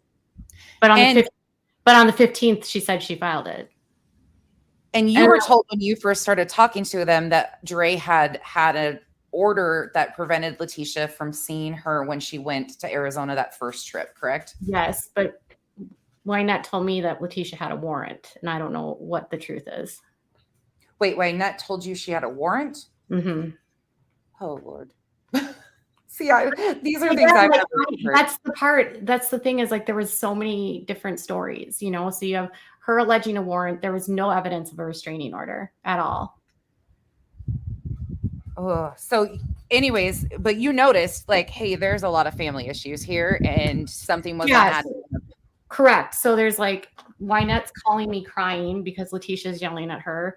Wynette's telling me that Letitia never went in early July. I still don't know if she did. I'm not making any claims of any sort. She says that Letitia threatened to kill her. You know, Letitia's in DMs now on your page saying that she came out of character. And it's the same day that Wynette called me crying. So something happened that day. I don't know what, you know. And there was always talks about money and Wynette accusing Letitia of doing this for money to me. Were you ever offered any sort of money yourself, or no, any type of discussion by the family? I didn't think so. I'm just asking questions. I honestly don't think that they went with me in that respect because they knew that I wasn't going to play that game. I don't know if that makes sense, but I don't think they knew. I think they figured out really quickly that I wasn't going to go down that road of the fundraising. Did you know that by the 14th of July that she had raised, or the 15th of July that she had already raised $14,000? Did you know that at the time? I had no clue. You didn't, they weren't giving you updates on money whatsoever, correct? No. There's a person, Husker Lady April, that's being really rude in the chat. I haven't been speaking it. She's accusing me. I see her. I've been watching it. My admin's got if they need to get rid of her, they'll boot her. We don't really boot anybody. Oh, there goes my dog again. We don't really boot anybody, but she's getting a little out of hand.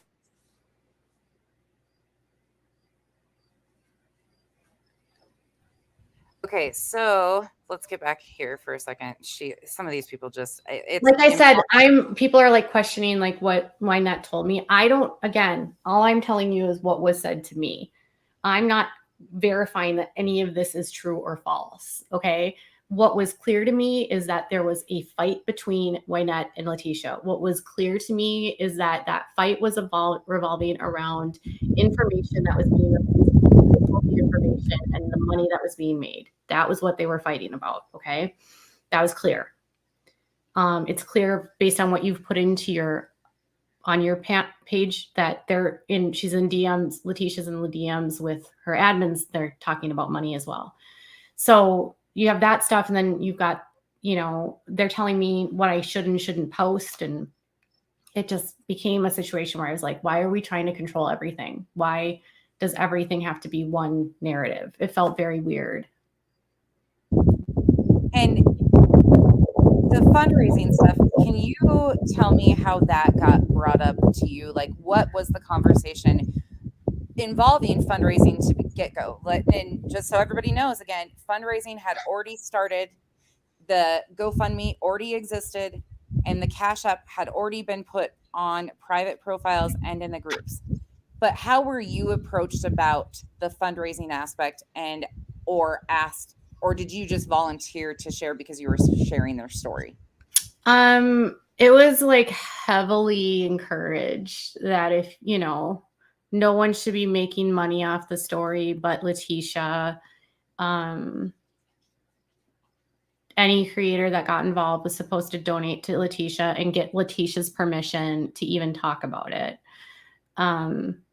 Which again is bizarre, and because I didn't come into this as it's a Letitia story, I thought it was a story about Mervon. Right. So there was, and so I was trying to look at this like, well, what was Dre's position in all this? Why would she maybe have been reluctant? What's going on from Dre's side that would have made her maybe not want to have these people there? Or what if the breakdown happened? I could not ask any questions like that. Okay, I'm going to ask it because it's going to pop up now. This is going to get asked, so we're just going to ask it. Do you regret calling her the M word out of emotion? Dre? Yes, 100%. You've expressed this previously, have you not? Yes, and I've apologized for it. Okay, that's what. Do you have direct communication? Are you talking to Dre right now? I've never spoken to her ever.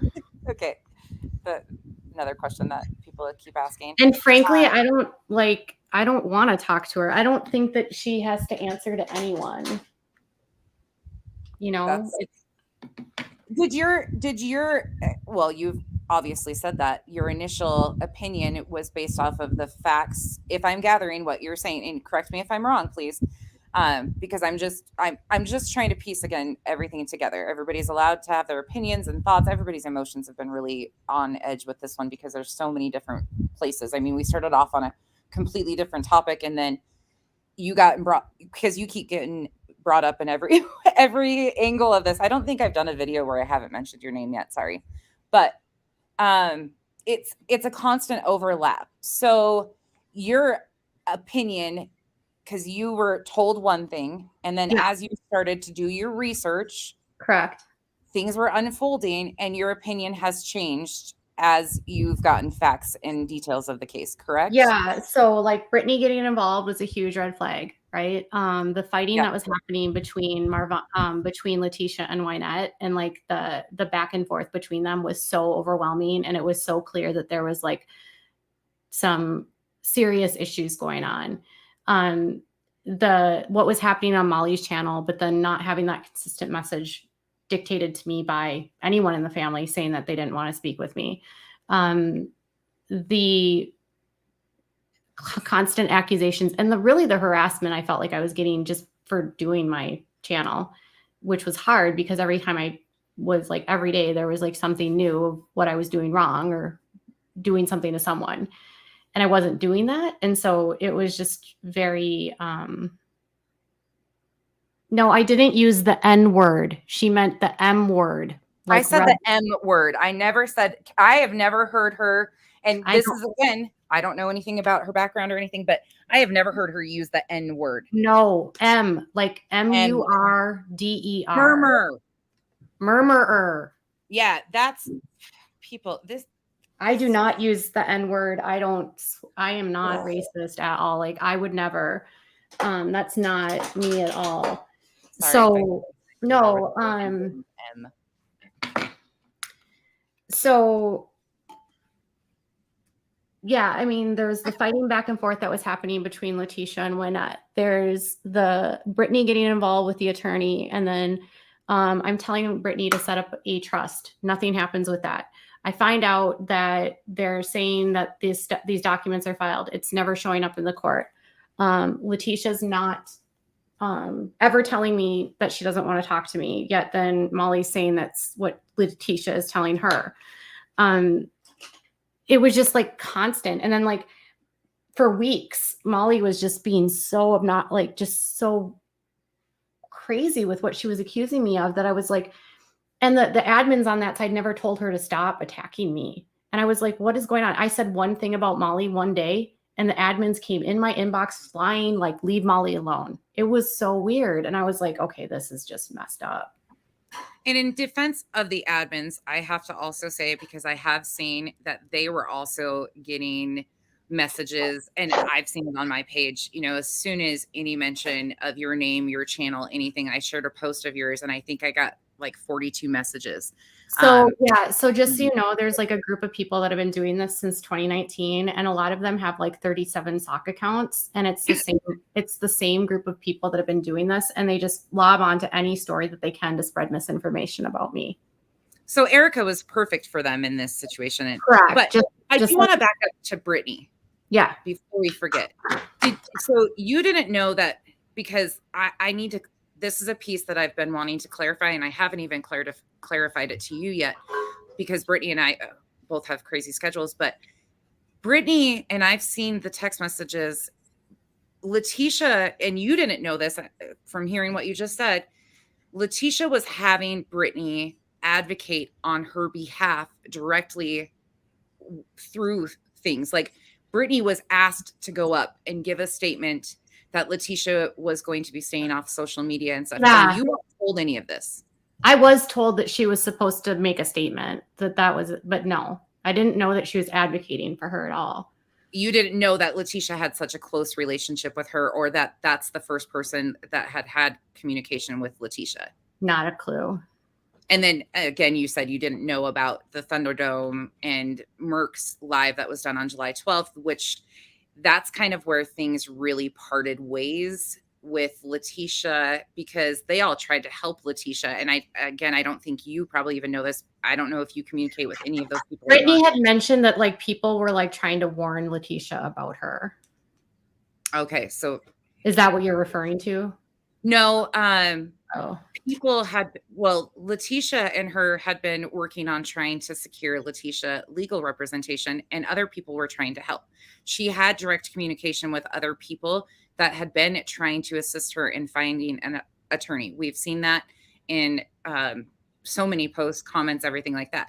So Brittany was brought in, but then Brittany was made out to be like she was collecting money, which she never collected a dime. I can verify that. She was never paid to do anything. And then she was supposed to go up and make that statement. And as she's doing it, Letitia gets upset and runs to Molly. That's where things turn majorly in this story. So I think a lot of times it was reactions by her. And I gave her a lot of grace because she's going through a really hard time, like I can't imagine having to deal with the emotions of having your son on life support. But, there was a lot of times where it just felt very manipulative, of just manipulating information, manipulating people, pinning people against each other. I mean, seeing the chat where they're all like blaming me for things is like wild, and seeing how Letitia was literally talking about me, but then in my DMs, like she was being so nice and sweet. It's jarring. Yeah. There's a lot. I had no clue she was saying those things about me. None. Yeah. And then you were being fed information about Brittany from admins and other sources. It's her criminal. There were news stories about what Brittany did. Okay. Well, right. But you were getting this information from other people because they were like, oh, this person's involved. Correct? Yeah. And could potentially make a mess out of it. Yeah. Yeah. This has been an ongoing issue, because there is literally 79 layers. It went from 18 earlier to 79 now, because if you think about it, like, there was just too many hands in the kitchen, and I felt like everyone was trying to get a hand on the money. That's how like cooks in the kitchen. It felt like everyone had their own agenda for money. And I got really worried about anyone donating if Brittany was going to be involved, because she has been involved in financial fraudulent scams for years. And you might have a positive relationship with her, but I wouldn't trust her with anything. And that's fair that you can have that opinion. And again, I'll let, Brittany, there's a lot more to that unfortunately, again, pieces are being missed because of the so many complications. So in my opinion, and this is probably totally different than what you have ever thought, but now seeing the information that was gathered, Brittany served a purpose to Letitia in the beginning of this. Yes. And I feel like that was kind of like what the whole thing was with everyone that got involved, was that's how I feel too. Yeah, I feel like everyone was being used for information in some respect, because she wasn't able to get any information of her own. So, I guess I was being used for the body cam footage. I didn't know that. I guess I was being used for police reports. I didn't know that. I didn't know anything. I was just trying to help. Did Letitia ever tell you, do you know, well, from what you were told by either Brittany or Letitia, did Brittany tell Letitia about her past? Was that ever communicated to you by Letitia or Brittany? No. Okay. Brittany told me that she told Letitia, but then Wynette told me when I told Wynette about it. My concern with Brittany wasn't that she could have had the best intentions.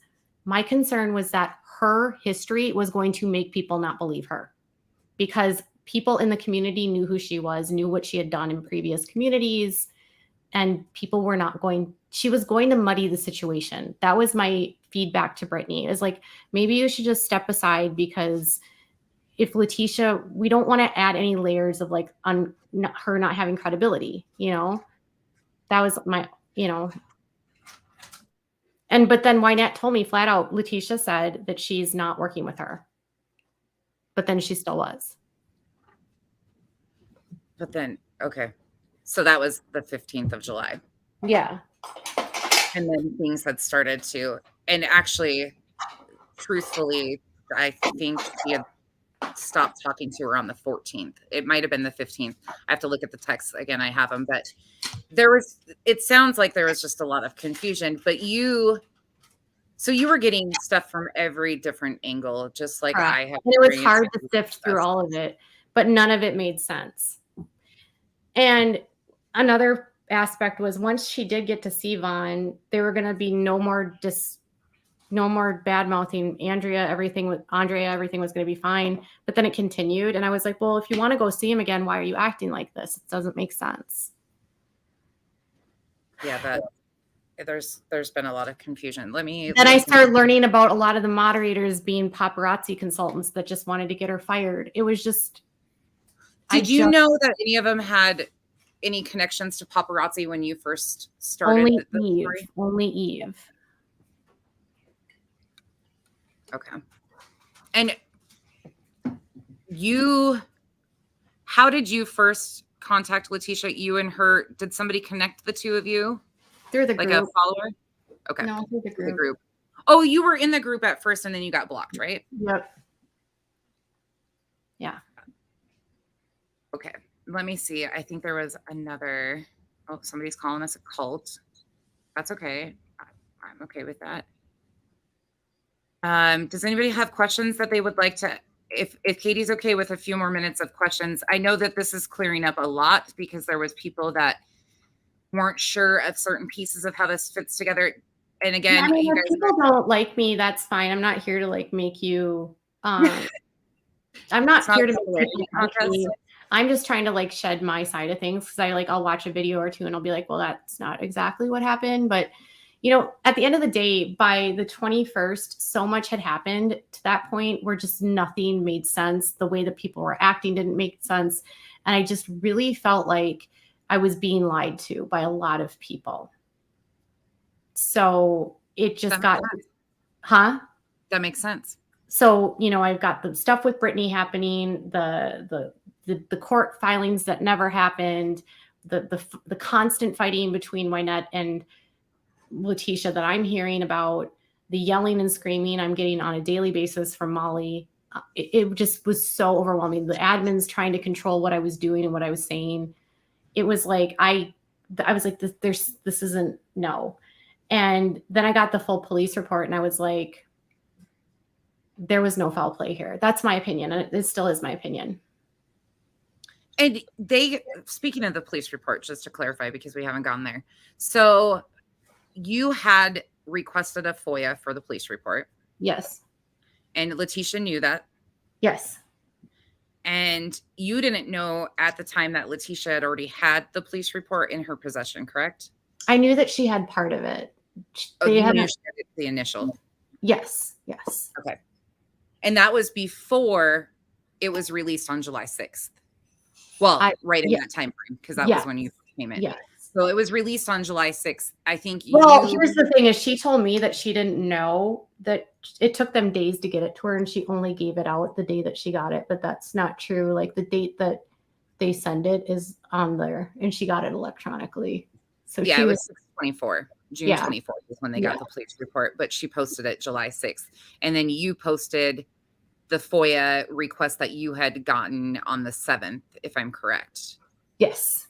But they were also, wasn't there some discussion about who was going to post the police report first? Well, they found out that I was going to post it and then they put it out. And I was like, what are you guys doing? Like they wanted me to interview her. And the agreement I had made with Letitia was I would put the police report with her story on her thoughts and feelings. And so that's what I did. But they were like, they released it before I could even do anything. And it was like, there was just like things like that constantly. Like Letitia told me I could release whatever she gave me. She said she was an open book. Then I put out the text between her and Dre, and then she started getting backlash because it looked like Dre was trying to work with her. And so then I was told to take everything down. The next day, they put them out themselves. So you took yours down and then they put them out. Yep.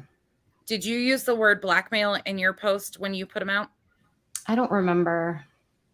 I don't either. That's why I'm just asking, because the word blackmail was used when they put those text messages out from Dre. But again, going back to what you already said, Katie said that she was on the phone with Letitia when Letitia actually claims she got the messages from Dre.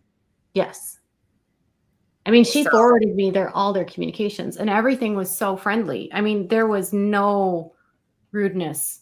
It was just Dre saying, like, I just want this stuff to, like, this isn't going to be healthy for anyone. I think, honestly, from the way that I'm trying to imagine Dre in the situation is she's just trying to minimize anything negative that's going to be around her husband who's in the hospital. And I don't think I can blame her. Okay.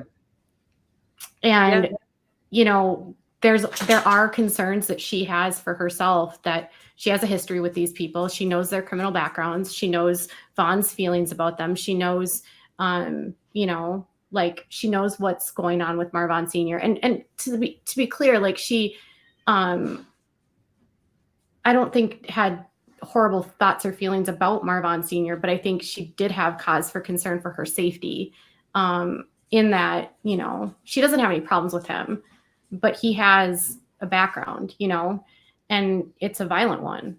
And so you just have to be like cautious. I think anyone would be. And then with Letitia, she's got her own stuff. And then I learned about all the stuff that happened between Vaughn and Letitia. And that was a whole other, like. When you found out about their backgrounds, did that kind of weigh in the back of your head and like stick as kind of a sore thumb? Like, I can't place this yet, and I'm hoping it doesn't have an impact on things. Yes. But I didn't want it to be like, because, you know, not everyone that gets arrested repeats, you know.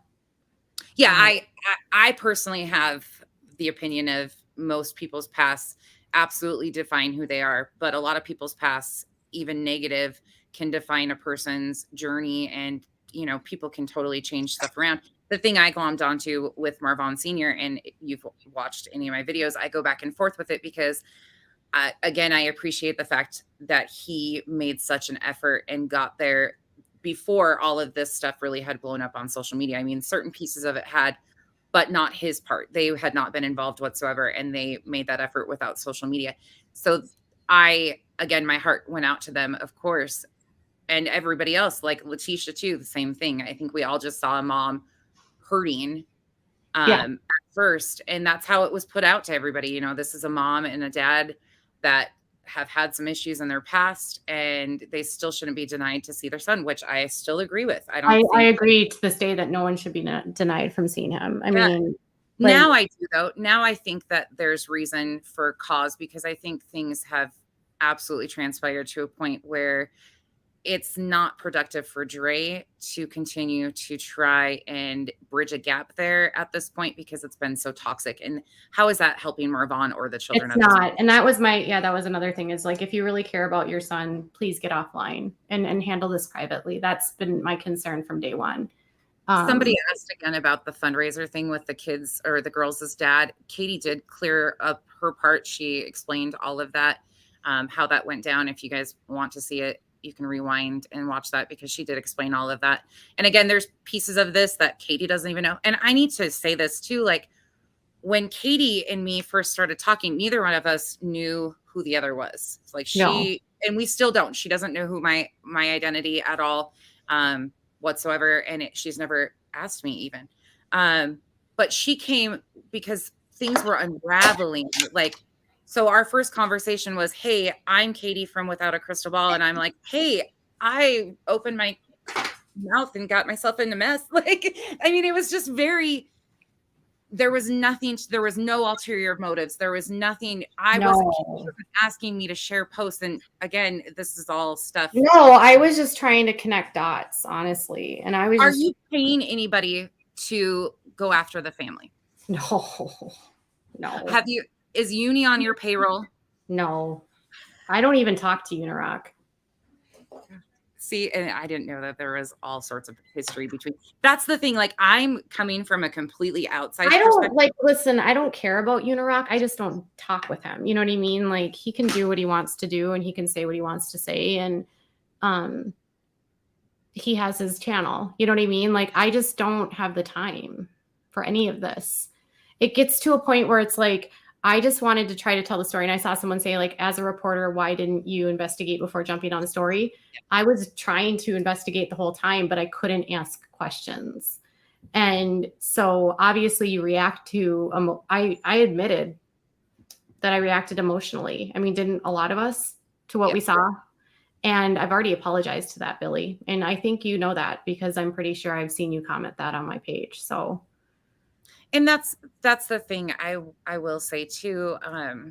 Again, you know, everybody's allowed to have their differences of opinion, and some people can get a pass and apologize for things and own certain things. But then, you know, and here's the thing I said all along too, and it's because I don't know what your past or anything like that. If people want to judge you on previous things, you know, in my perspective, your involvement in anything that I've done has just been because of you keep getting brought up as a distraction in this story. And I'm becoming their scapegoat, you know, so. Yeah, absolutely. And it's unfortunate, because people don't have to like you or even approve of what you say, have done in your past, to see that in this story, this isn't Katie's doing. There's just no way you can twist the facts that we know to pin it that way. It's been really hard. I think the hardest thing for people was that people would say, well, this story got so distracted about Vaughn? And I kept saying, it's never been about him. It was never about Vaughn, unfortunately. And I think you've even said that, you know, I've always felt like this was like a disagreement between Letitia and Dre that just went too far. And do you feel like what you reported first and foremost in this story initially could have fueled that fire? Oh, absolutely. Thank you. Absolutely. That's why did Katie just take accountability? And you guys have all said that she'll never take accountability for anything.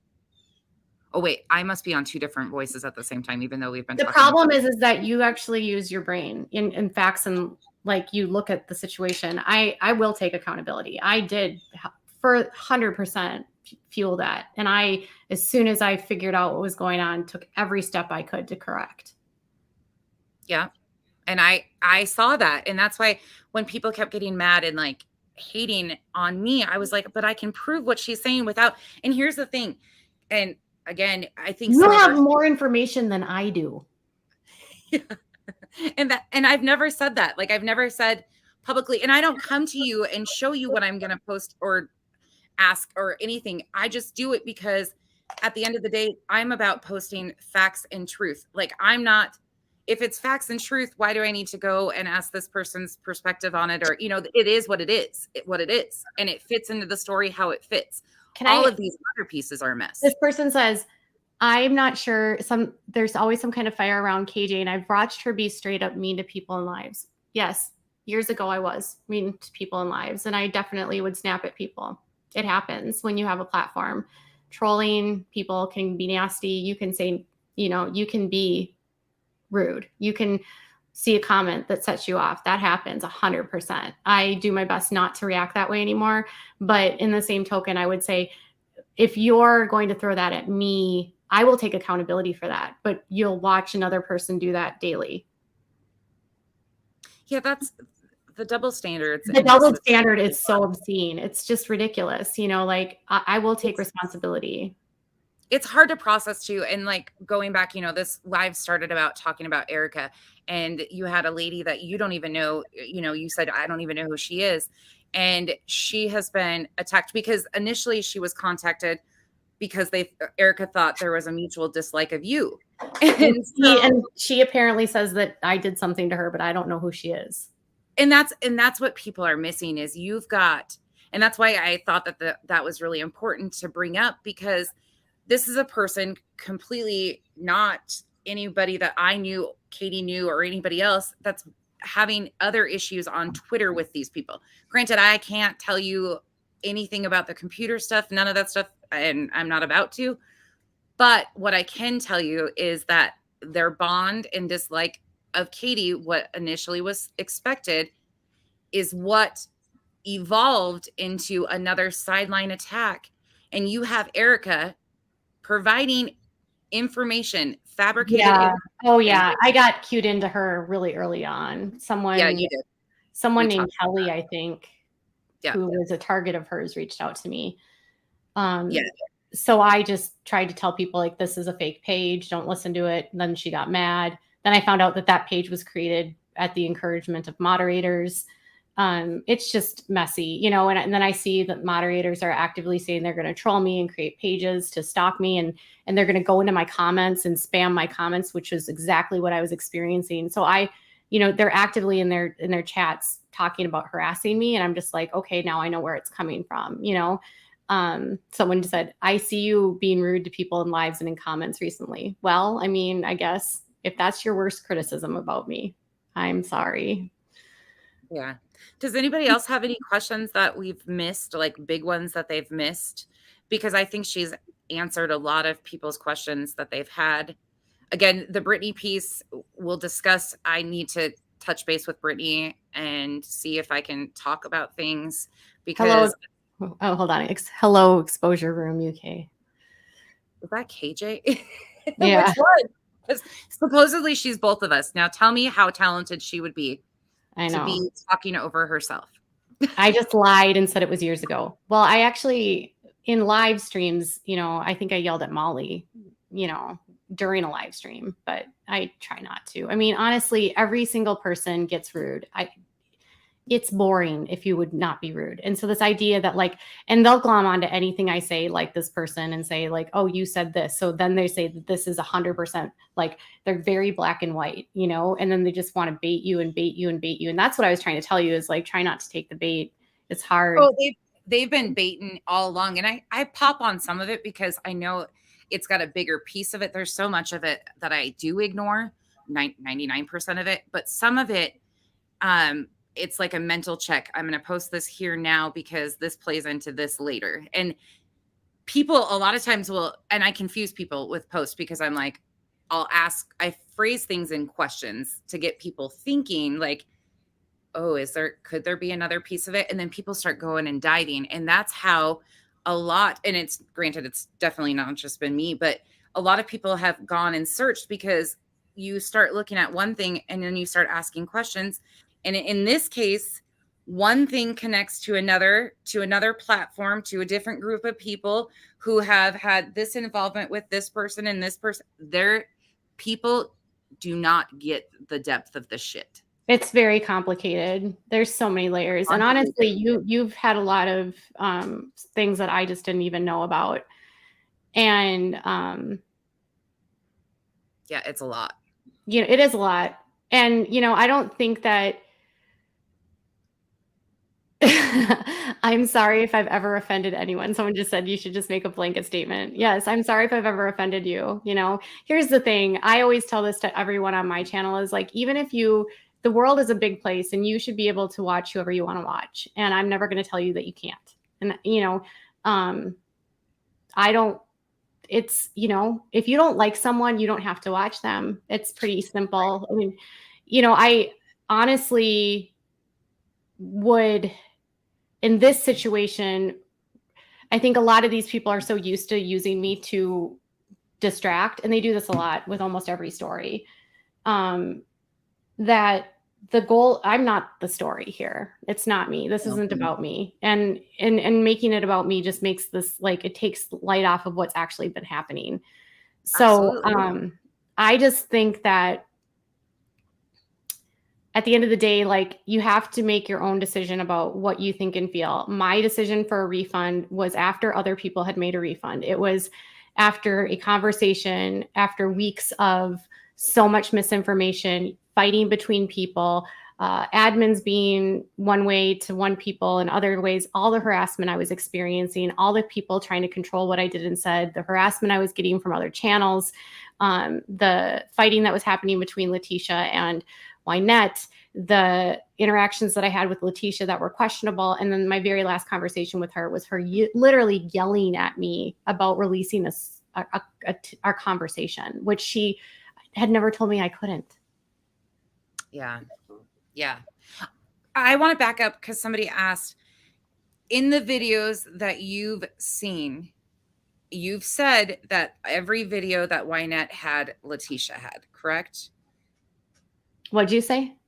That every video Wynette sent you, Letitia also had. Yes. Somebody asked, is there a possibility? Does Katie know if there's a possibility that I don't. I tried to ask Judy that, and I really don't know. I don't think anybody can prove that because. And I think, didn't Gray tell Wynette that Letitia saw? Yeah. Yeah. So I believe that Letitia went. I believe she went the second time too. I honestly, that is my opinion, that she did go the second time. I don't know if she used the attorney or not. I don't believe she did. Not if you've, here's what I do know about having an attorney is if you've negotiated a deal, you will never, unless, I mean, you would say we negotiated a deal. You would never stipulate what the terms of that deal were publicly. That's usually part of the deal. So I don't know that there was ever a deal. Yeah. Okay.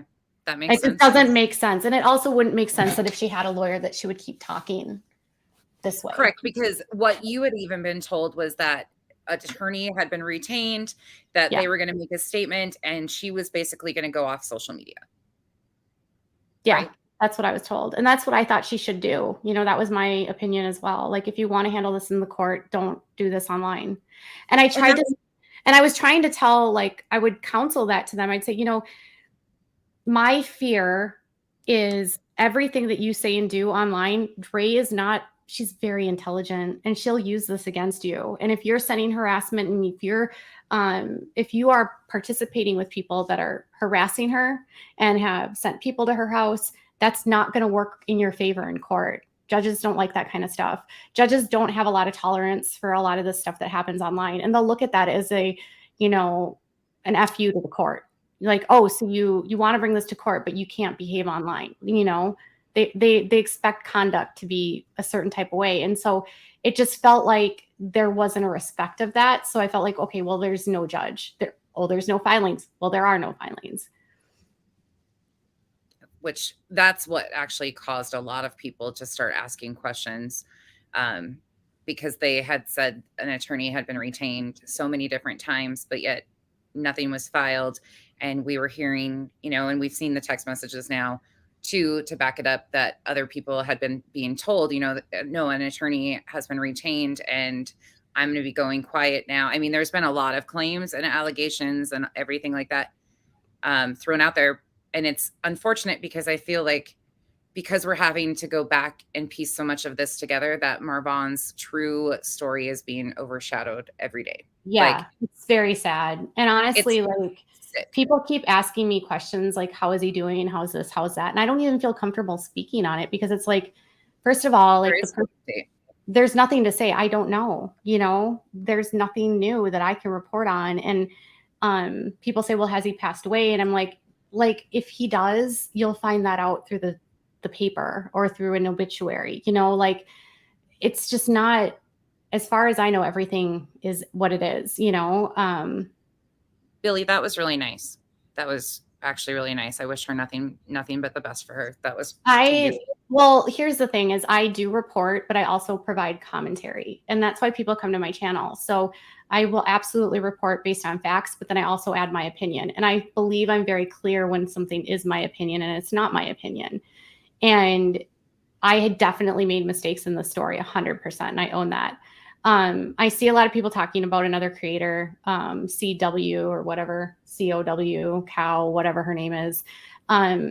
Listen, I don't know her. And recently she tried to attach me to a lawsuit that I've never been a part of, Deaf Noodles and Keemstar. Like, I'm not even a party of that lawsuit. I've never been a party of that lawsuit. I've never been sued by either one of them. I don't know anything about, Nunya, get the notepad out. She's bringing up names that I don't even freaking know. We have a notepad going about names. No, I'm just joking. But that's just like that creator's like, because Deaf Noodles is being canceled right now. So like she's putting my name in her title, but I have nothing to do with the situation. I don't have a relationship with Deaf Noodles. You have 14 ROs? No, none. I just have to ask these questions. I've taken out ROs against people, but like they're not active, and I've never had one out against me. Okay. I got a question. I was going to back up one thing. Hold on. Go ahead. Good for you for saying this, Katie. She lies and haters eat it up. Listen, I don't care what she does. I don't care if she even talks about me. I just would appreciate that if you're going to talk about me, maybe think about what you're saying about me. I don't know. I'm trying to read this comment. Were you ever asked by the family, any members of the family? In my understanding, you only had communication with Marvon Sr., Wynette, and Letitia, correct? What'd you say? Did you have any contact any further with any family members besides those three, Letitia, Wynette, and Marvon Sr.? No. Okay. Were you ever asked by any of those family members to please not include disparaging remarks about Dre or anything negative about Dre in any of your posts or videos? Never. Okay. I just wanted to be clear on that. So you were not personally asked to please not attack her. Okay. Okay. And I know there's no restraining order by ES. Oh, yeah. There's no 14 lawsuits. There's none of that. Have they ever came to you and asked you directly some of these questions or anything like especially with this case? And I've been very frank about this, and I'll say it with you right here. I have said over and over again, if you guys have a problem with Katie's past, I have no business putting my nose in there because I don't know Katie and I don't know Katie's past. And I'm not about to go back and dive in and, dig up everything she's done for the last 22 years. But 43. Oh, really? You look good for 43.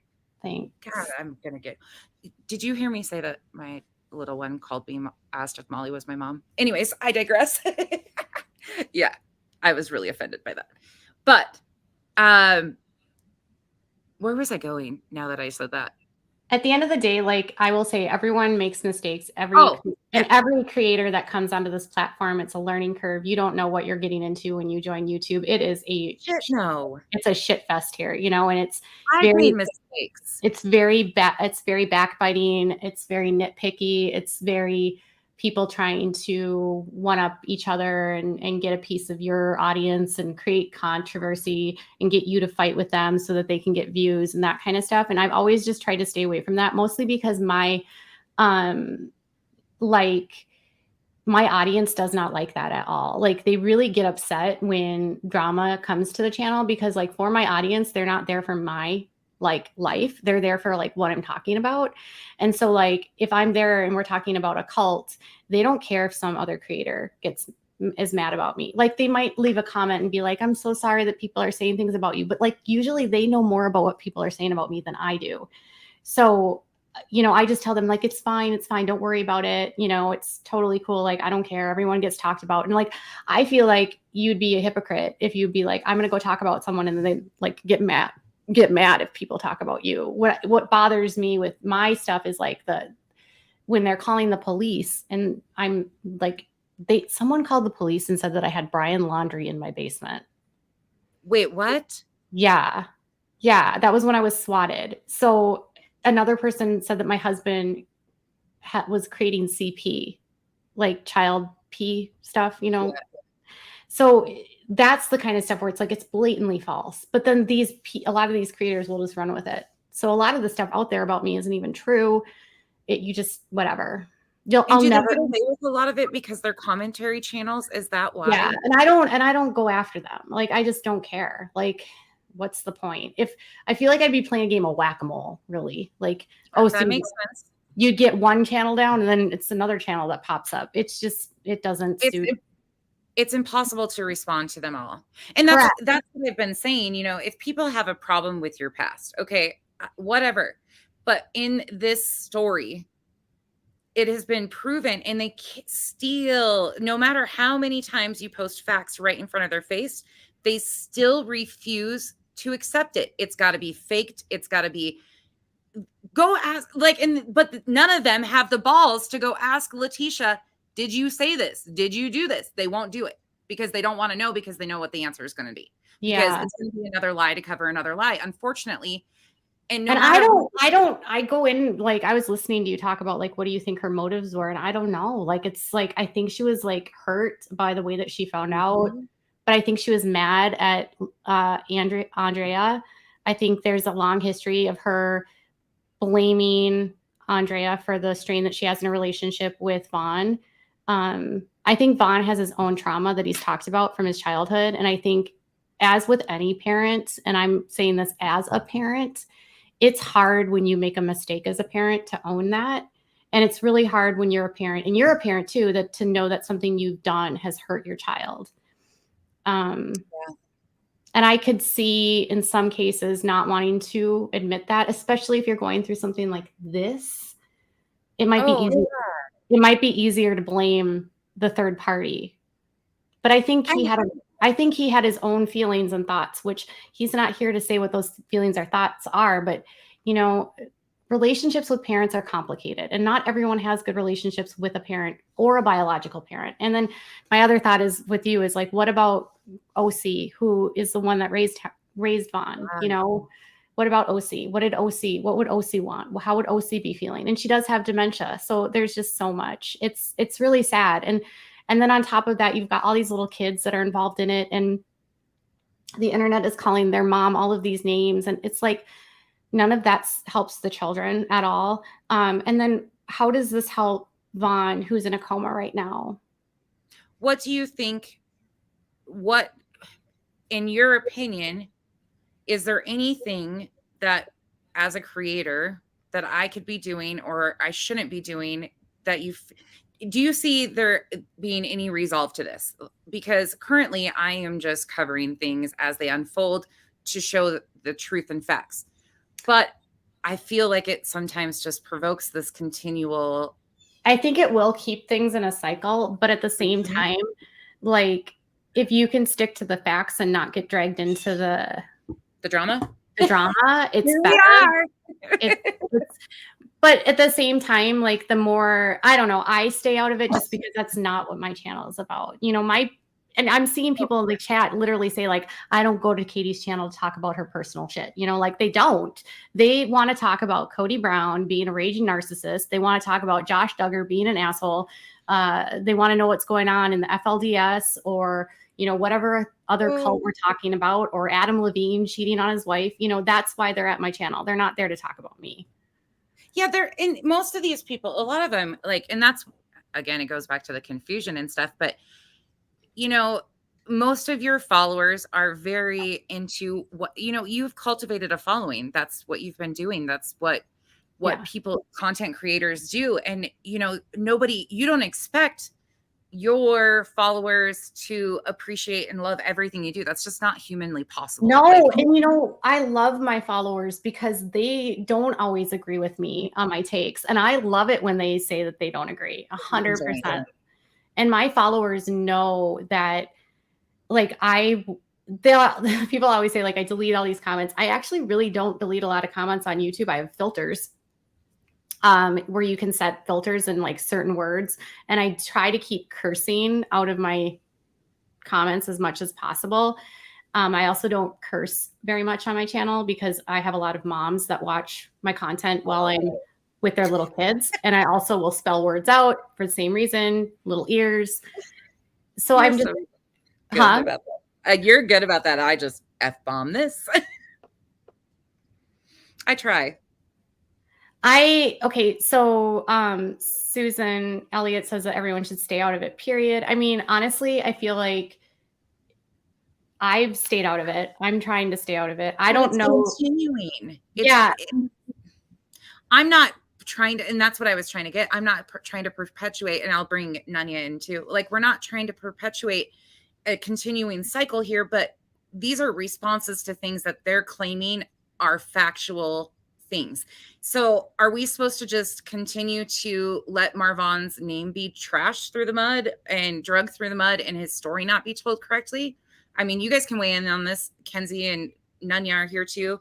And Katie, if you have to go at all, you know, whatever. I actually have to make content for my channel. I finished, by the way, it's 1:40. I haven't eaten lunch and I finished my makeup this whole time. So good for you. I've done nothing with this time besides say it.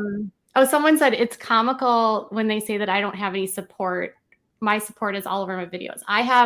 I'll say it hands down, the most amazing followers. Like, and I also saw someone like, I disagree with Katie in the comments on her channel all the time. And I love it because that's kind of the environment I have. Like I'm a flaming liberal, right? I am so democratic liberal, but like I have so many uber conservative followers and I don't give a shit. And they know that. Like we coexist. It shouldn't matter. Yeah, we coexist in a world where we just hate abusers, right? We don't like people that hurt people. We don't like child abusers. We don't like women abusers. We don't like religious abusers. And that's what we talk about. And that's what we care about. And you don't have to be a liberal or a conservative to be there. A lot of the people I end up covering are on the very extreme conservative side, and those conservatives that follow me don't even like those people. So it's like we're talking about like extremists on my page and my channel, and I don't care to dictate people's beliefs on their God. I'm an atheist, but if you believe, that's fine. If my followers are believers, I don't care, and they know that. Like they know that I'm never going to come for their faith and say like they shouldn't feel a certain way or have a faith. Like I believe everyone should believe what they want. I believe everyone has a right to believe what they want as long as we can coexist without yelling at each other. And I think that's what I've created on my channel is that you can get people that are uber liberal and then uber conservative and like coexist.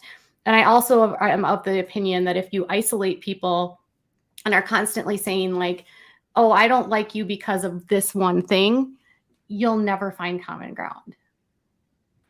Well, and I think they're all losing their credibility by attacking you on this because they're not using facts and information. Sorry, Nanya, go ahead. That's okay. I just was going to jump in really quickly and just say a couple of different things. So while I personally, and I know I've said it on live before over this last week, I am personally not a KJ fan myself. However, I don't have any, I don't harbor any hatred toward any content creator at all. Nothing like that. Your content is your content. Good for you kind of a thing.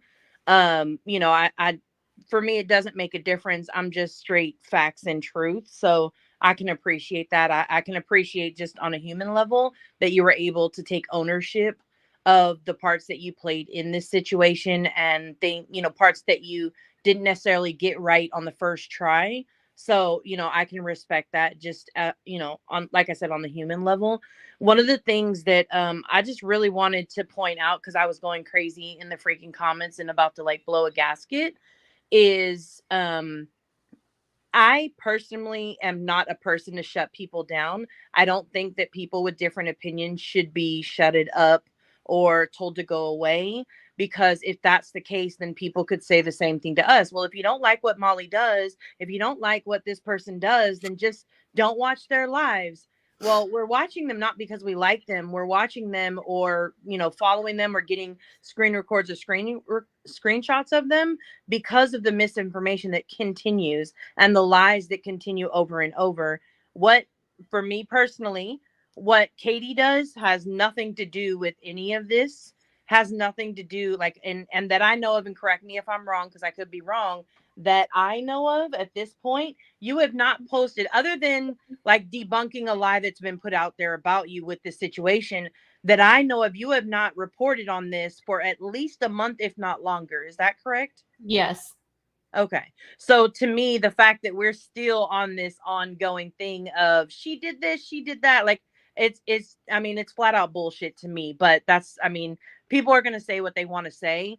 I just wanted to really like make sure that it's pointed out in the comments that at the end of the day, this page and nonsense, you can correct me, it's not my page, but I'm just telling you the mission or the purpose of this page is to put out facts. It's to Yep. it's to debunk misinformation, and it is to have open dialect conversations with people who don't have the same opinions of us.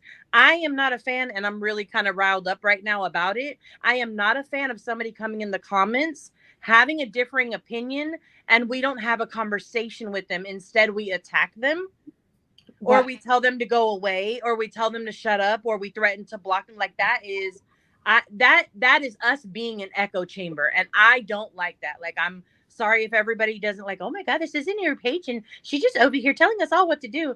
That's not the point. Again, it's not my page, and I respect that. Are you mad at me for something? No. Oh.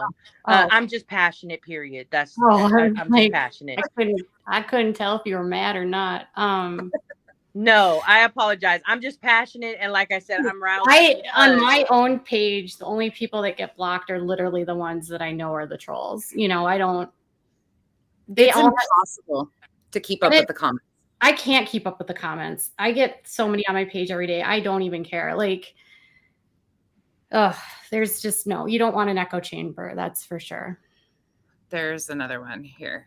You already addressed this. But you continue to go give uni. Okay, so Billy, I'm going to say the same thing I was trying to tell Husker earlier. I haven't. So if you have, because so people think because somebody said it happened, that it happened, and that's not the truth. So if you have proof, like screenshots of a conversation, which don't exist, obviously, but if you have screenshots of a conversation between Uni and KJ that show that they've been working together to build that page, great, wonderful. Send them over, because we'll blast that. But we know that didn't exist. I was in his Discord for a couple days in the very beginning when he joined the story. I was in his chat the first few lives he did, and then I was done.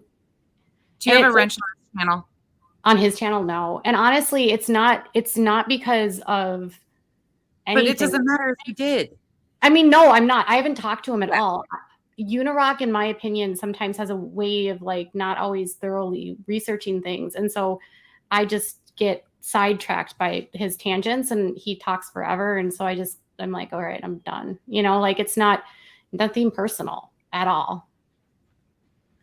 Sarah G. Yeah, and Sarah, that's been my experience as well. But again, at the end of the day, I do respect Katie's page is Katie's page. She runs it the way that she wants to run it, and that's totally fine.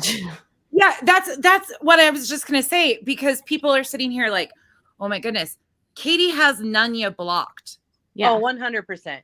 Nunya is one of two people that have a wrench on my channel. Yeah, but it has to do with things that, like, just the way that she's come at me in the past. And You know, it's, you know, I knew she was going to laugh. it's just that the way that she's talking right now, you know, it's that I don't know how to always take that. So, you know, I If you get don't know a person, a lot of times people's tone and, you know, you just Yeah. don't know what you expected. She's coming off very passionate because this has been something that, you know, we have been going round and round in. I can unblock her. That's fine. I mean, Oh, you don't have to. it's not even, it's more just like, for me, it's very hard because I'll see someone say and regurgitate the same things. And I'm like, oh, I'm going to get rid of that. You know, it's not, I don't know. And that's Yeah, totally fine. That's where we're trying and to for the get is- record, if I get blocked on a page or out of comments or out of a chat or my comment gets deleted, I'm not mad. It's okay. I'm very respectful in the things that I say. I'm never going to be disrespectful to anybody on their channels, but I'm absolutely going to come and ask questions and ask what facts are behind this statement or anything like that. I do that no matter what group, no matter what page, no matter what creator. I do that across the board for anybody. And so when I get blocked, for me, it's just that's okay. It's your page. You have every right at that point to do what you want for your page. Listen, like if people are offended that I've blocked there, it's fine. Like you guys can be blocked and everyone will move on. And I don't know why that like matters. if it bothers you that you're blocked, I don't do live chats. I don't have live streams. You're not really missing out on a whole lot. I just don't like drama. And listen, like every person has the ability to block whoever they want to block. And I don't want to spend time even talking about this. It's so unnecessary. And like, there's that's lots the point. And that's not even, that wasn't even, I mean, I didn't even bring up the fact that I was blocked because it doesn't, for me, it doesn't make a difference like that. For you me, can block it was everybody. more so. Yeah. And every creator can block anyone. So you can block anybody you want. It still doesn't change. The facts are the facts are the facts. People are allowed to, not like you, not like me, not like Nunya. That's what we're trying to get across here is Nunya and without a crystal ball has Nunya blocked. You know, and there's still, you know, granted they don't know each other or like understand each other's points, but we're still 3 adult women sitting here having a conversation with differing opinions on certain things. This isn't an echo chamber. That's what they've tried to make it. And Katie has absolutely been one of their targets for this echo chamber. And I think if people understood that, like, I'm honestly being attacked every which way, that there's days I probably block people that I just think there's someone else, you know? At that point, it's hard. You know, I have 251,000 people following me, and it looks like the same 5 people are constantly leaving nasty comments. And so I don't know sometimes. But you know what? I do have to go, and it's not because we're talking about blocking. It's because my son's going to be home from school. I need to eat lunch, and I need to actually get to work. No worries. I mean, and I did say, I said, really, truly, there's a lot of content creators that without you being on the internet, they would have no content. Yeah, a lot. Yeah. So, I mean, I don't, again, I'm, even though I'm passionate, my original point truly was, my understanding at least, is that's not what this page is about. We can and like Sarah G is spending all this time going on and on about how much she's blocked. It's clearly offending. It's hurt her feelings so much that she can't stop talking about it, and that's fine. But like, if you're blocked, you're blocked. Like, move on. Yeah, I mean, exactly. I'm good. Why be so offended that someone's blocked you? Dude, Anna Duggars blocked me. I don't care. Like, the Duggars blocked me. I don't care, you know? Yeah, I think Casey got it right. Block whoever you want. You have a right to choose who has access to you. So yeah, I agree with that. You know, if you're in chat spending all your time worrying about being blocked, I don't know. That's just sort of weird to me. Like, I definitely don't lose sleep that the Duggars have me blocked. I appreciate you. I just want to tell you, this was not planned. I didn't know you were even going to pop in the chat. This was not pre-discussed. Like, she didn't know I was going on my channel. Nothing. Like, so I appreciate you coming in here and being willing to answer questions that I asked you and talk about this, because this open conversation, again, it's not about what we all feel or if we like each other. It's about the facts of the facts. Right. And Katie and me and Nunya can all tell you we might not agree on certain things, but we all agree on the facts are the facts are the facts. It's Yeah. black and white. 100%. And I don't care like what side of the street you're on. Like if you don't like me, fine, but don't allow your blindness for some dislike for someone to ignore the facts. Like, and don't allow other people to use other people as a distraction, because now we're like on this tangent about like me blocking people, Right. and has nothing to do with Marvon, right? I think the other part to that too, and it goes back to identity. You know, everybody is like, well, why won't Nonsense show herself? Because we use everything possible to distract from the fact. But here's the thing is those same people would scream if you doxed them. So it's just a double standard. You're never going to win. I have to go. So thank you ladies so much. Bye. Bye. Thank you. You're popping in a lot. You answered so much, and I think put a lot of clarification. And I did see a lot of comments that are like, I didn't like her before, but I really appreciate what she's saying. So thank you again. Of course. And listen, like if I've blocked you and you want to be unblocked, you can send me an email at tips@withoutacrystalball.com. That people aren't blocked there. And if you want to be unblocked, you can also put your channel in the comments. I always forget to tell people. But they might not be able to even contact me on the channel. So just tips@withoutacrystalball.com if you want to get unblocked. I give people second, third, fourth chances, whatever. But I'll know pretty quickly if you were blocked for a reason. Yeah. by how you act. Well, I appreciate it. I hope it helped clear up some misinformation a little bit, because the story isn't being told how it went. And I get that people don't like you, but it doesn't change the facts in this story. And what they're doing is they're taking, let's say that you did all of these horrible things that you're accused of in the past, right?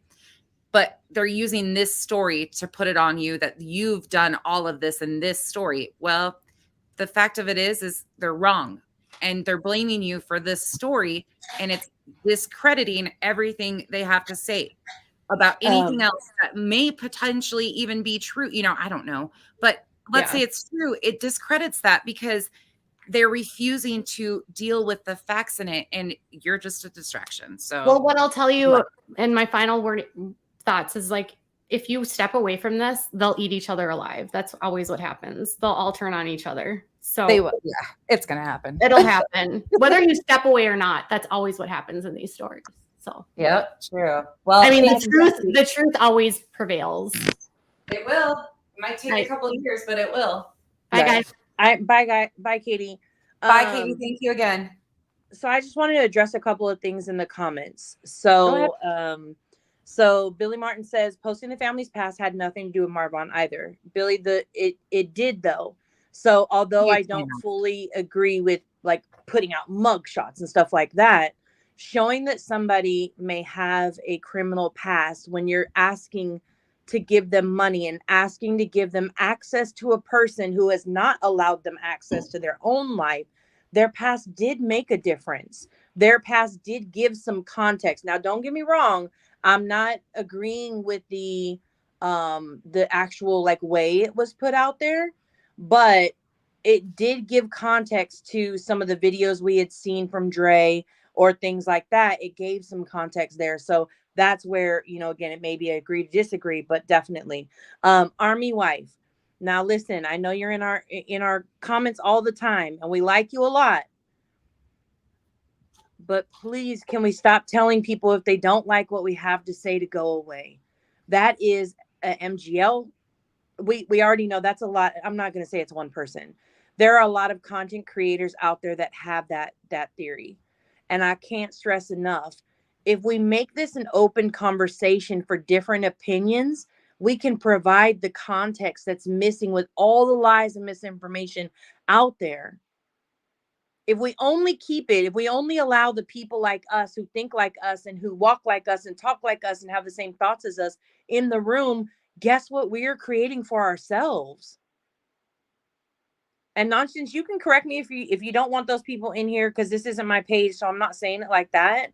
But I don't think telling people with other opinions that are expressing a different opinion than what we have, or even those who are throwing out, like Husker, who are throwing out misinformation, that they're just not informed. Yeah, and I think people are just so sick of hearing it, like double side of that. Like people are so sick of seeing and hearing the misinformation that people are just like, get out of here. I'm done dealing with you people, because there's people that no matter how many ways we prove it, they refuse to grasp the facts. So I think certain people, and I've hit that level many times and told people just get the frick lost too. So I think it's double sided, and I totally get it. But I think you explaining, I don't know if anybody got blocked during this live. I honestly was not really even paying attention to comments because I was trying to have a conversation and actually figure out more facts in this and how things piece together with Katie. Because contrary to popular belief, I don't have a relationship with Katie. I mean, this is the most interaction that I've ever had with Katie. This is the longest conversation I've ever had. This is the first time Katie and I have ever talked verbally outside of Messenger. And this is the longest. And it was a perfect opportunity, I felt, to ask questions, right? Yeah. And I think blocking that out and telling people to go away and stuff kind of cuts off that perspective. We need these people to hear they're wrong. We need these people to know how ignorant they're being. We need these people to understand that their behavior is dangerous and they are promoting dangerous individuals that are not only affecting this story, but others. Yeah. Sorry, I'm opening a Diet Coke the rest of the way now. And you guys, if anybody knows me or has been in here, I have never asked anybody to change their opinions on Katie. Never once. I don't have an opinion on Katie. Like really, like me, I don't know her. We're talking about this story and involvement. Why is this personal for everybody? I don't get it. There's so much personal shit in this. It just blows my mind. Anyways, Nanya, take the floor. Tell them what you think. I mean, I definitely agree. I think where others see, like, and I'll just use Husker as the example from earlier. She was definitely saying a lot of misinformation. She was putting questions out there. Now, was she answering my questions that I was asking her back? No, she wasn't. But she was never rude or disrespectful. Right. And so for everybody to jump on her, like, I'm a big person for hearing other people's opinions. Even just because I hear your opinion doesn't make it my opinion. But I am not a fan of an echo chamber. I will not be a part of an echo chamber. So I just don't. I can have my own opinion and respect that you have your own. My opinion is based off of facts. My opinion, does it have some personal drive behind it? Yes, it does. But my personal drive leads me to fill in the gaps. My personal drive is what ends up making it so that I want to understand. I want to ask questions so that when I base an opinion on something and somebody says that's not true, Nunya, I can say, yes, it is. Here's a screenshot. Yes, it is. Here's a screen record. They did say this. They did say that. I can always do that in the comments. And that's what, like, the whole point of the whole thing. I agree, Sarah G. I am not, like I said, and I've said it in the last couple of lives that we've talked about this. I have said over and over, I am not a KJ fan. Now everybody knows I am blocked on KJ's page, and that's okay. I don't really care, honestly. Like, it doesn't, I'm blocked on a lot of pages. Why? Because I ask a lot of questions and I make people uncomfortable with the fact that I will insist on getting answers. I will post a screenshot that not counter predicts, like it basically says the opposite of what you're saying, and there's facts and proofs. How can you deny that? So a lot of people, that makes them uncomfortable, and totally fine with them being uncomfortable. So Army, who's that? Sorry. And you guys, I have to apologize. I wasn't paying any attention to comments mostly. That's too much. Like, there was so much going on. And I wasn't going to entertain either, like, the people that were just here to talk shit on Katie, because I'm not here to change their opinions. Their opinions don't matter to me, because they're talking about something totally unrelated to anything in regards to where my brain's at. First and foremost, I grew up in a cult. Secondly, I just don't give a shit about half the stuff that they are even focused on. Like, they're talking about stuff that they're mad about Katie doing on reporting on other stuff, and it's just insanity. We are adults here. Don't like her and move the fuck on. But to use her as a pawn in this and continually pass off misinformation, you have discredited your entire fucking case you had that you may have been able to make about certain behaviors she had a past or done certain things. You just heard her. I've heard so many of you guys also say she'll never own anything she does. She'll never say that, she's sorry or anything. What did you just hear her, Nanya? Did she take accountability on a couple things? Yeah, she did. She said she got it wrong from the beginning. She didn't handle it right, and she's learned from that. That It's was just so her in her weird own to me. words. But these people, you cannot Somebody change just their said opinion. something that I was thinking is truly. Is it a pipe dream to believe that one day at least one of these anti-KJers will see how bad MGL is, and that neither are dependable? So I think that Nonsense and I and Blantessa did have a conversation. Was it yesterday or the day before from Rabbit's Live? Maybe the day before. But we had a conversation about it because what we realized when we were on live with EKC is when I did get up on panel and I started to ask her questions. Have you seen this happen? Have you seen that she's done that? And you could tell that her face was literally shocked that she thought that she had the full story. And you could tell, and she admitted, like, I've never seen that. If it's true, I've never seen that. So I think that there are a lot of them that the reason why they feel like this is an attack is because they have a limited piece of information. And so their opinion is solely based off of this this little piece of information. And if they would take the time to actually educate themselves and watch the videos and look at the facts of what is going on and look at what has been said and the lies and the misinformation that has been told, I think that some of them now would they ever come out? Like, I actually watched a live of somebody who was backpedaling like hell about 2 days ago. Yeah, 2 days ago. And I had to send it to Nonsense like, oh, that's interesting. Well, if that isn't a backpedal like heck.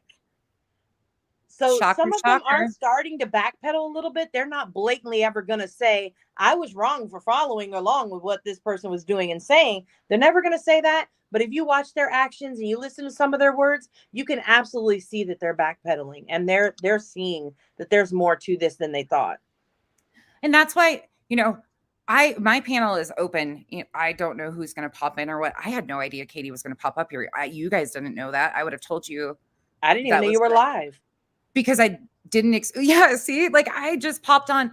And how this started was the lady was talking about Erica and the harassment she's received from Erica and these people that are, they tried to bond basically on their dislike. Or Erica thought she found another person that was anti-Katie. And that's how that relationship evolved. And that plays a part in this. And that's what people are like, wait, how does that cross over? But it's because we keep trying to tell people that misinformation is being intentionally put out here. Yeah. And a lot of it is coming from that certain direction of the anti-Katies, which again, I don't care if people don't like her, but stop fucking with the facts because the facts are the facts and you just look like an idiot. Right. I agree. I mean, it's just, there's no, and people keep coming up with all these stories that it's, oh, Nonsense is doing. I've never been offered money by anybody. I mean, people have said you need super chats or whatever, but nobody has offered me money to report on anything. I don't know what I'm doing. Is it reporting? Is it covering? Is it throwing shit at the wall? That's what I'm doing. Yeah. I have never been offered money by anybody, especially a creator. I have never had a long discussion like I even did today with any of these creators. This is the first time. Like, people are running with all of these things that they've cooked up in their heads because they heard a bit from this person and a bit from that person, and they think they go together, and then here we are with a complete story. It's not working, you guys. It's not working. Oh.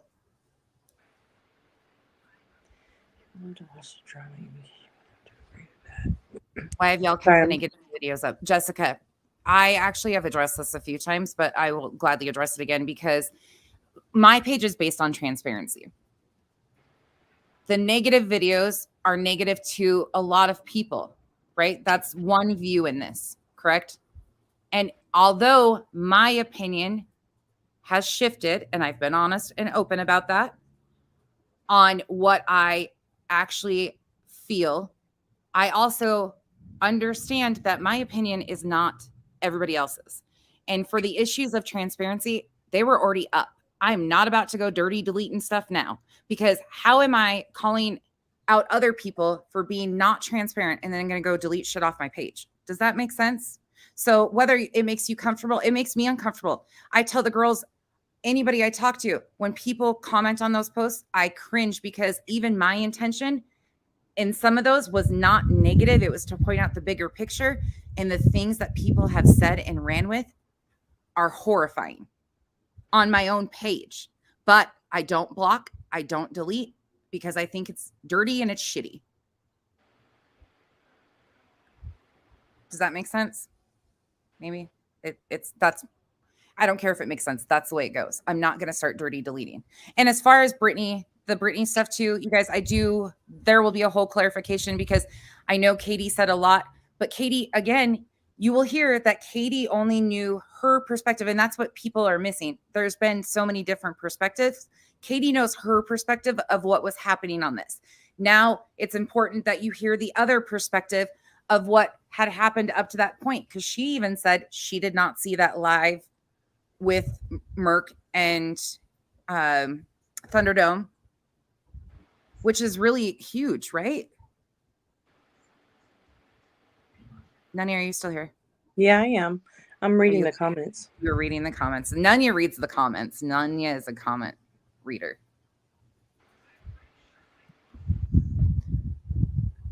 Well, we gave him content for 3 hours now that they can go through and dissect the video and say, oh, see, she didn't call her out there. If Molly was up here to have the same conversation with her and let her talk exactly the same way, would I have a lot more to probably say? Yes, because she's going to come at it in a different angle. Did you guys see? Katie didn't come at me in a nasty direction at all. And I hear everybody saying, be careful. What am I supposed to be careful with? I had an open conversation in front of all of you. LNG, that's all we're asking is everybody, please do your own research. Don't believe what anybody is telling you.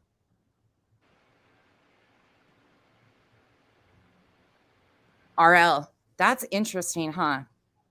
It's Nunya. Yeah, I think she drives traffic to their pages, honestly. Her subs go and sub on their pages. They potentially become members of their pages. She sends super chats. So, I mean, that to me is the whole. They start to see that money flying in of the views and stuff like that. And that, some people can't break away from that. I think also there's people that you can literally Rabbit the other night. I popped up on her panel for a few minutes with EKC. A lot of you were there. I had no idea who she was, or even that, she was a part of the screenshot that I had posted, just because I'm not even sure who all these creators are that are covering this story, because there's been so many big ones that are problematic. But there's a lot of little ones that are these echo chambers, and the damage that they're doing in this is worse because they're taking what bits and pieces of what they're hearing. And then even like Rabbit said, you requested that FOIA yourself, you requested and filed a FOIA, and you were sent the same exact police report that I was, correct? And she said yes. And then she also said that she doesn't think that, there's charges or there's anything in this case that should present charges. But that confuses people in the same aspect, because then they see her promoting Molly. So people think, oh no, she agrees 100% with Molly. And then you hear her talk and it's not 100%. So people also assume a lot. But I mean, at the end of the day, Army wife, first off, so I appreciate you giving more context, that it makes more sense. And I mean, you're fine. It's not like that. My comment wasn't just specifically to you, although I did read your specific comment at the moment. Those were comments that we had been seeing throughout the entire live, and so I was just using yours as an example. So it's all good. Um, so I apologize if you felt like that was just all towards you because I read your comment specifically, but I was really truly speaking in a more broad spectrum. Um, for me, I just so right now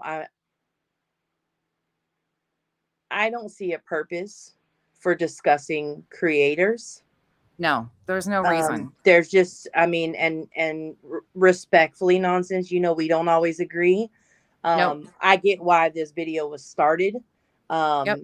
but it turning into, which we haven't That's had a why I chance to don't read the talk to, but comments. it turning into the Katie show and then now we're on to content creators is counterproductive. It makes no sense to me because at the end of the day, Doesn't matter. that's not the research that I know. That's not the research I've been working on doing. When it comes to the creators, it's just strictly what did they say? What have they done? Are they lies? Is it the truth? What can we put out to, what can I send you to put out, excuse me, to be able to help combat some of this misinformation? I truly believe the reason why I am involved with this right now is because I want to get to the point where the money train stops. The family can stop. The family can have time, and by family I mean everybody, but the family can take the time to heal, and wherever it ends up from there makes me no difference because it's not my family, it's not my life. So whatever, whatever Dre decides, whatever Letitia decides, whatever Marvon Senior decides has nothing to do with me, but it needs to stop. And the more that it continues going and the more people continue to lie, that is the more research I will always continue to do until that stops. So that is for me personally, that's my own process. And that's all that I'm, with it for. And that's exactly why I don't read a lot of the comments because people are so stuck on the creator side of it and the drama. I mean, here's just a numbers game for you guys. We're sitting here talking about the facts, and you were hearing, because people have wanted to ask some questions from her. So she popped up. I figured, what the hell? Here's a perfect opportunity. We ask her questions, but it doesn't stay there. It goes into what she's done in the past or all of these other cross topics, and then who's got drama with who. And I don't know any of those people or what their past or really anything are because it doesn't matter in this story. And at the end of the day, when I choose to stop covering this, and if I choose to cover another story, those people aren't going to matter in what I cover in that either. These people don't play any role in my life or on a personal level. This is about facts and the details that people are missing in Marvon's story. And unfortunately, going back and talking about Erica, it aligns, people are confused, but it aligns where some of this misinformation is coming from and why it's so dangerous because there is a history of fabricating certain things. But and then it just evolves and you try to pick and choose like what pieces are people missing. We'll never be able to put it all into perspective because there's just too many. So again, I appreciate everybody's differences, opinions, and why they dislike this person and why they dislike that person. I don't care if you guys like or dislike me. Listen to the facts. Go research yourself. We're not telling you to believe what we're saying. We're telling you question it all and go do your research. Yeah. Even everything I'm telling you, I don't care if I'm telling you it's a fact. Don't trust me and go research it. This is ridiculous. We're adults here, right? I think so. So much. Ellen, it is so much. And I appreciate you guys. I'm sure like this is going to just go nuts now because of me having an open forum. Like I said, I've dropped the link and never said, don't come up. I have a question. Do you think the admins from Facebook was in it for the wrong reasons? You want me to answer that? 100% they were. I think that, well, so there were about 10. I'd have to count them on all my hands and toes, but I believe there were 10 of them. And out of those 10 of them, 8 of them had a previous history with Dre, whether it be friendship, ex-admin, ex, you know, whatever, paparazzi that they worked under her. Some of them were her paparazzi competition. So every 8 out of the 10 of them went into this, started this off with how can that's why I say constantly, this never was about Vaughn to start with. To start with, it started off with somebody's entitlement and money. Then it moved over to this drive of hatred towards one person, and a link up of those two started to bond, which is the Facebook admins in the first part. And then it just grew from there. And one of the Facebook admins happened to be also a mod and admin and Patreon of Molly. And so they got her to take the story over there. And then you've got some other people in the group who brought Katie in. And again, it just became, if you really take the time, I know it's a lot of information. I know it's very consuming, but if you take the time to go back and watch every video from the beginning, tell me how many minutes you can add up that actually are about Vaughn. So 100%, this was about this. Absolutely. It started with them. It didn't start with them. I'd say that the main blow up of it started from them and kept going from there. I feel like the ex-admin of hers were out to attack Dre, not saying Dre is a princess, but retaliation. Oh, it was for sure retaliation. I want to add to that, though, because I have so Tracy, I know that, so I'll clarify for Tracy. Tracy is the 2 out of 10. And yeah, Tracy, Tracy's one of the 2.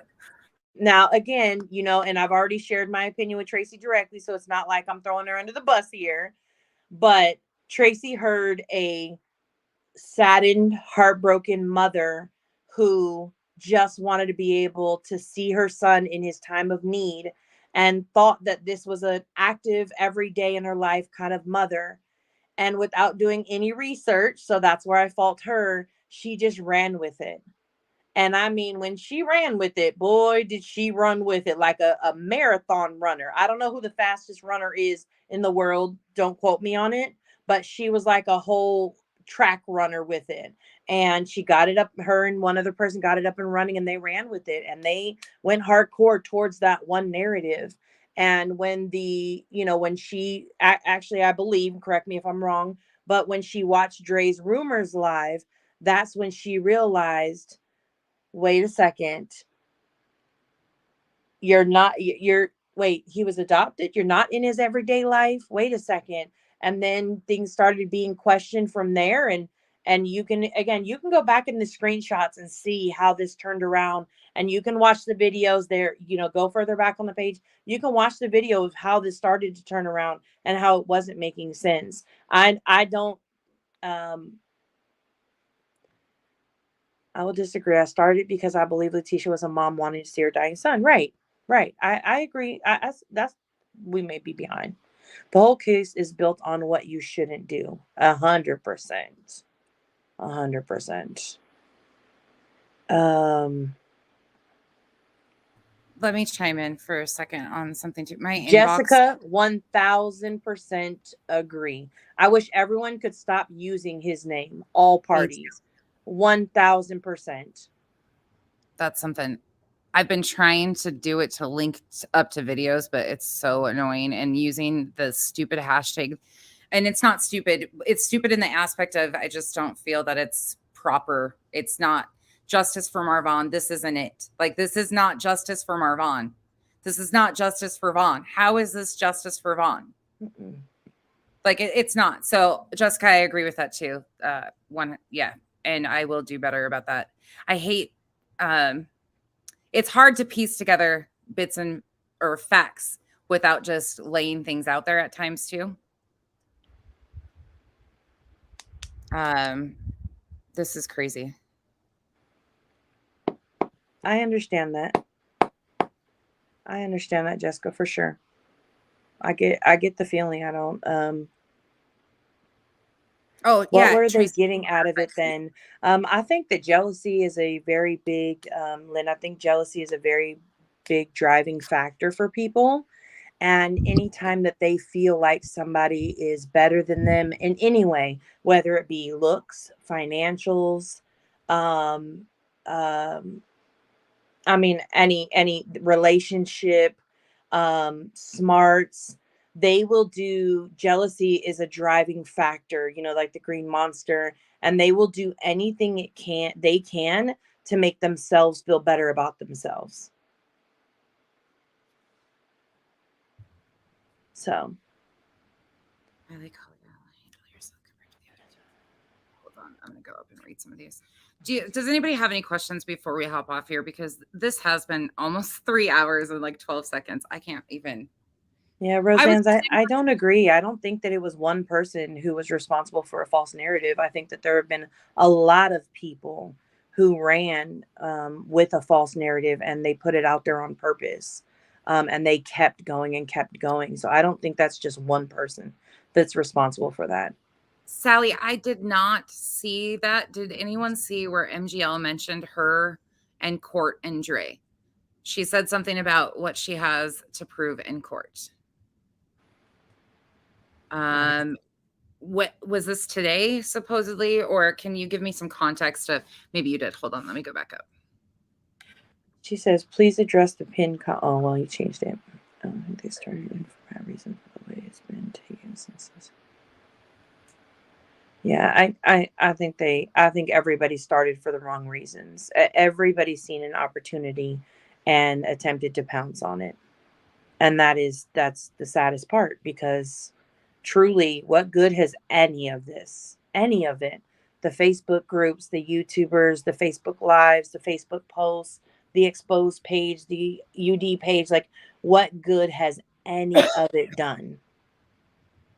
I on this pinned comment that Sally said, I just have to say that I don't think that's even being claimed that she had a previous relationship with Wynette. That I know. I don't know. I'd have to watch it. I don't. I've never heard that accusation from anybody that they think that they were connected previous to the story. I don't see how that would even be possible or why anybody would be running with that. So if that's something she's saying, it's just more BS to throw out there to say, oh, now we're being accused of this. Just like the adoption thing. She said that people were attacking Letitia for putting him up for adoption. It's just all more BS that's being thrown out there. They want to look at my bank statements.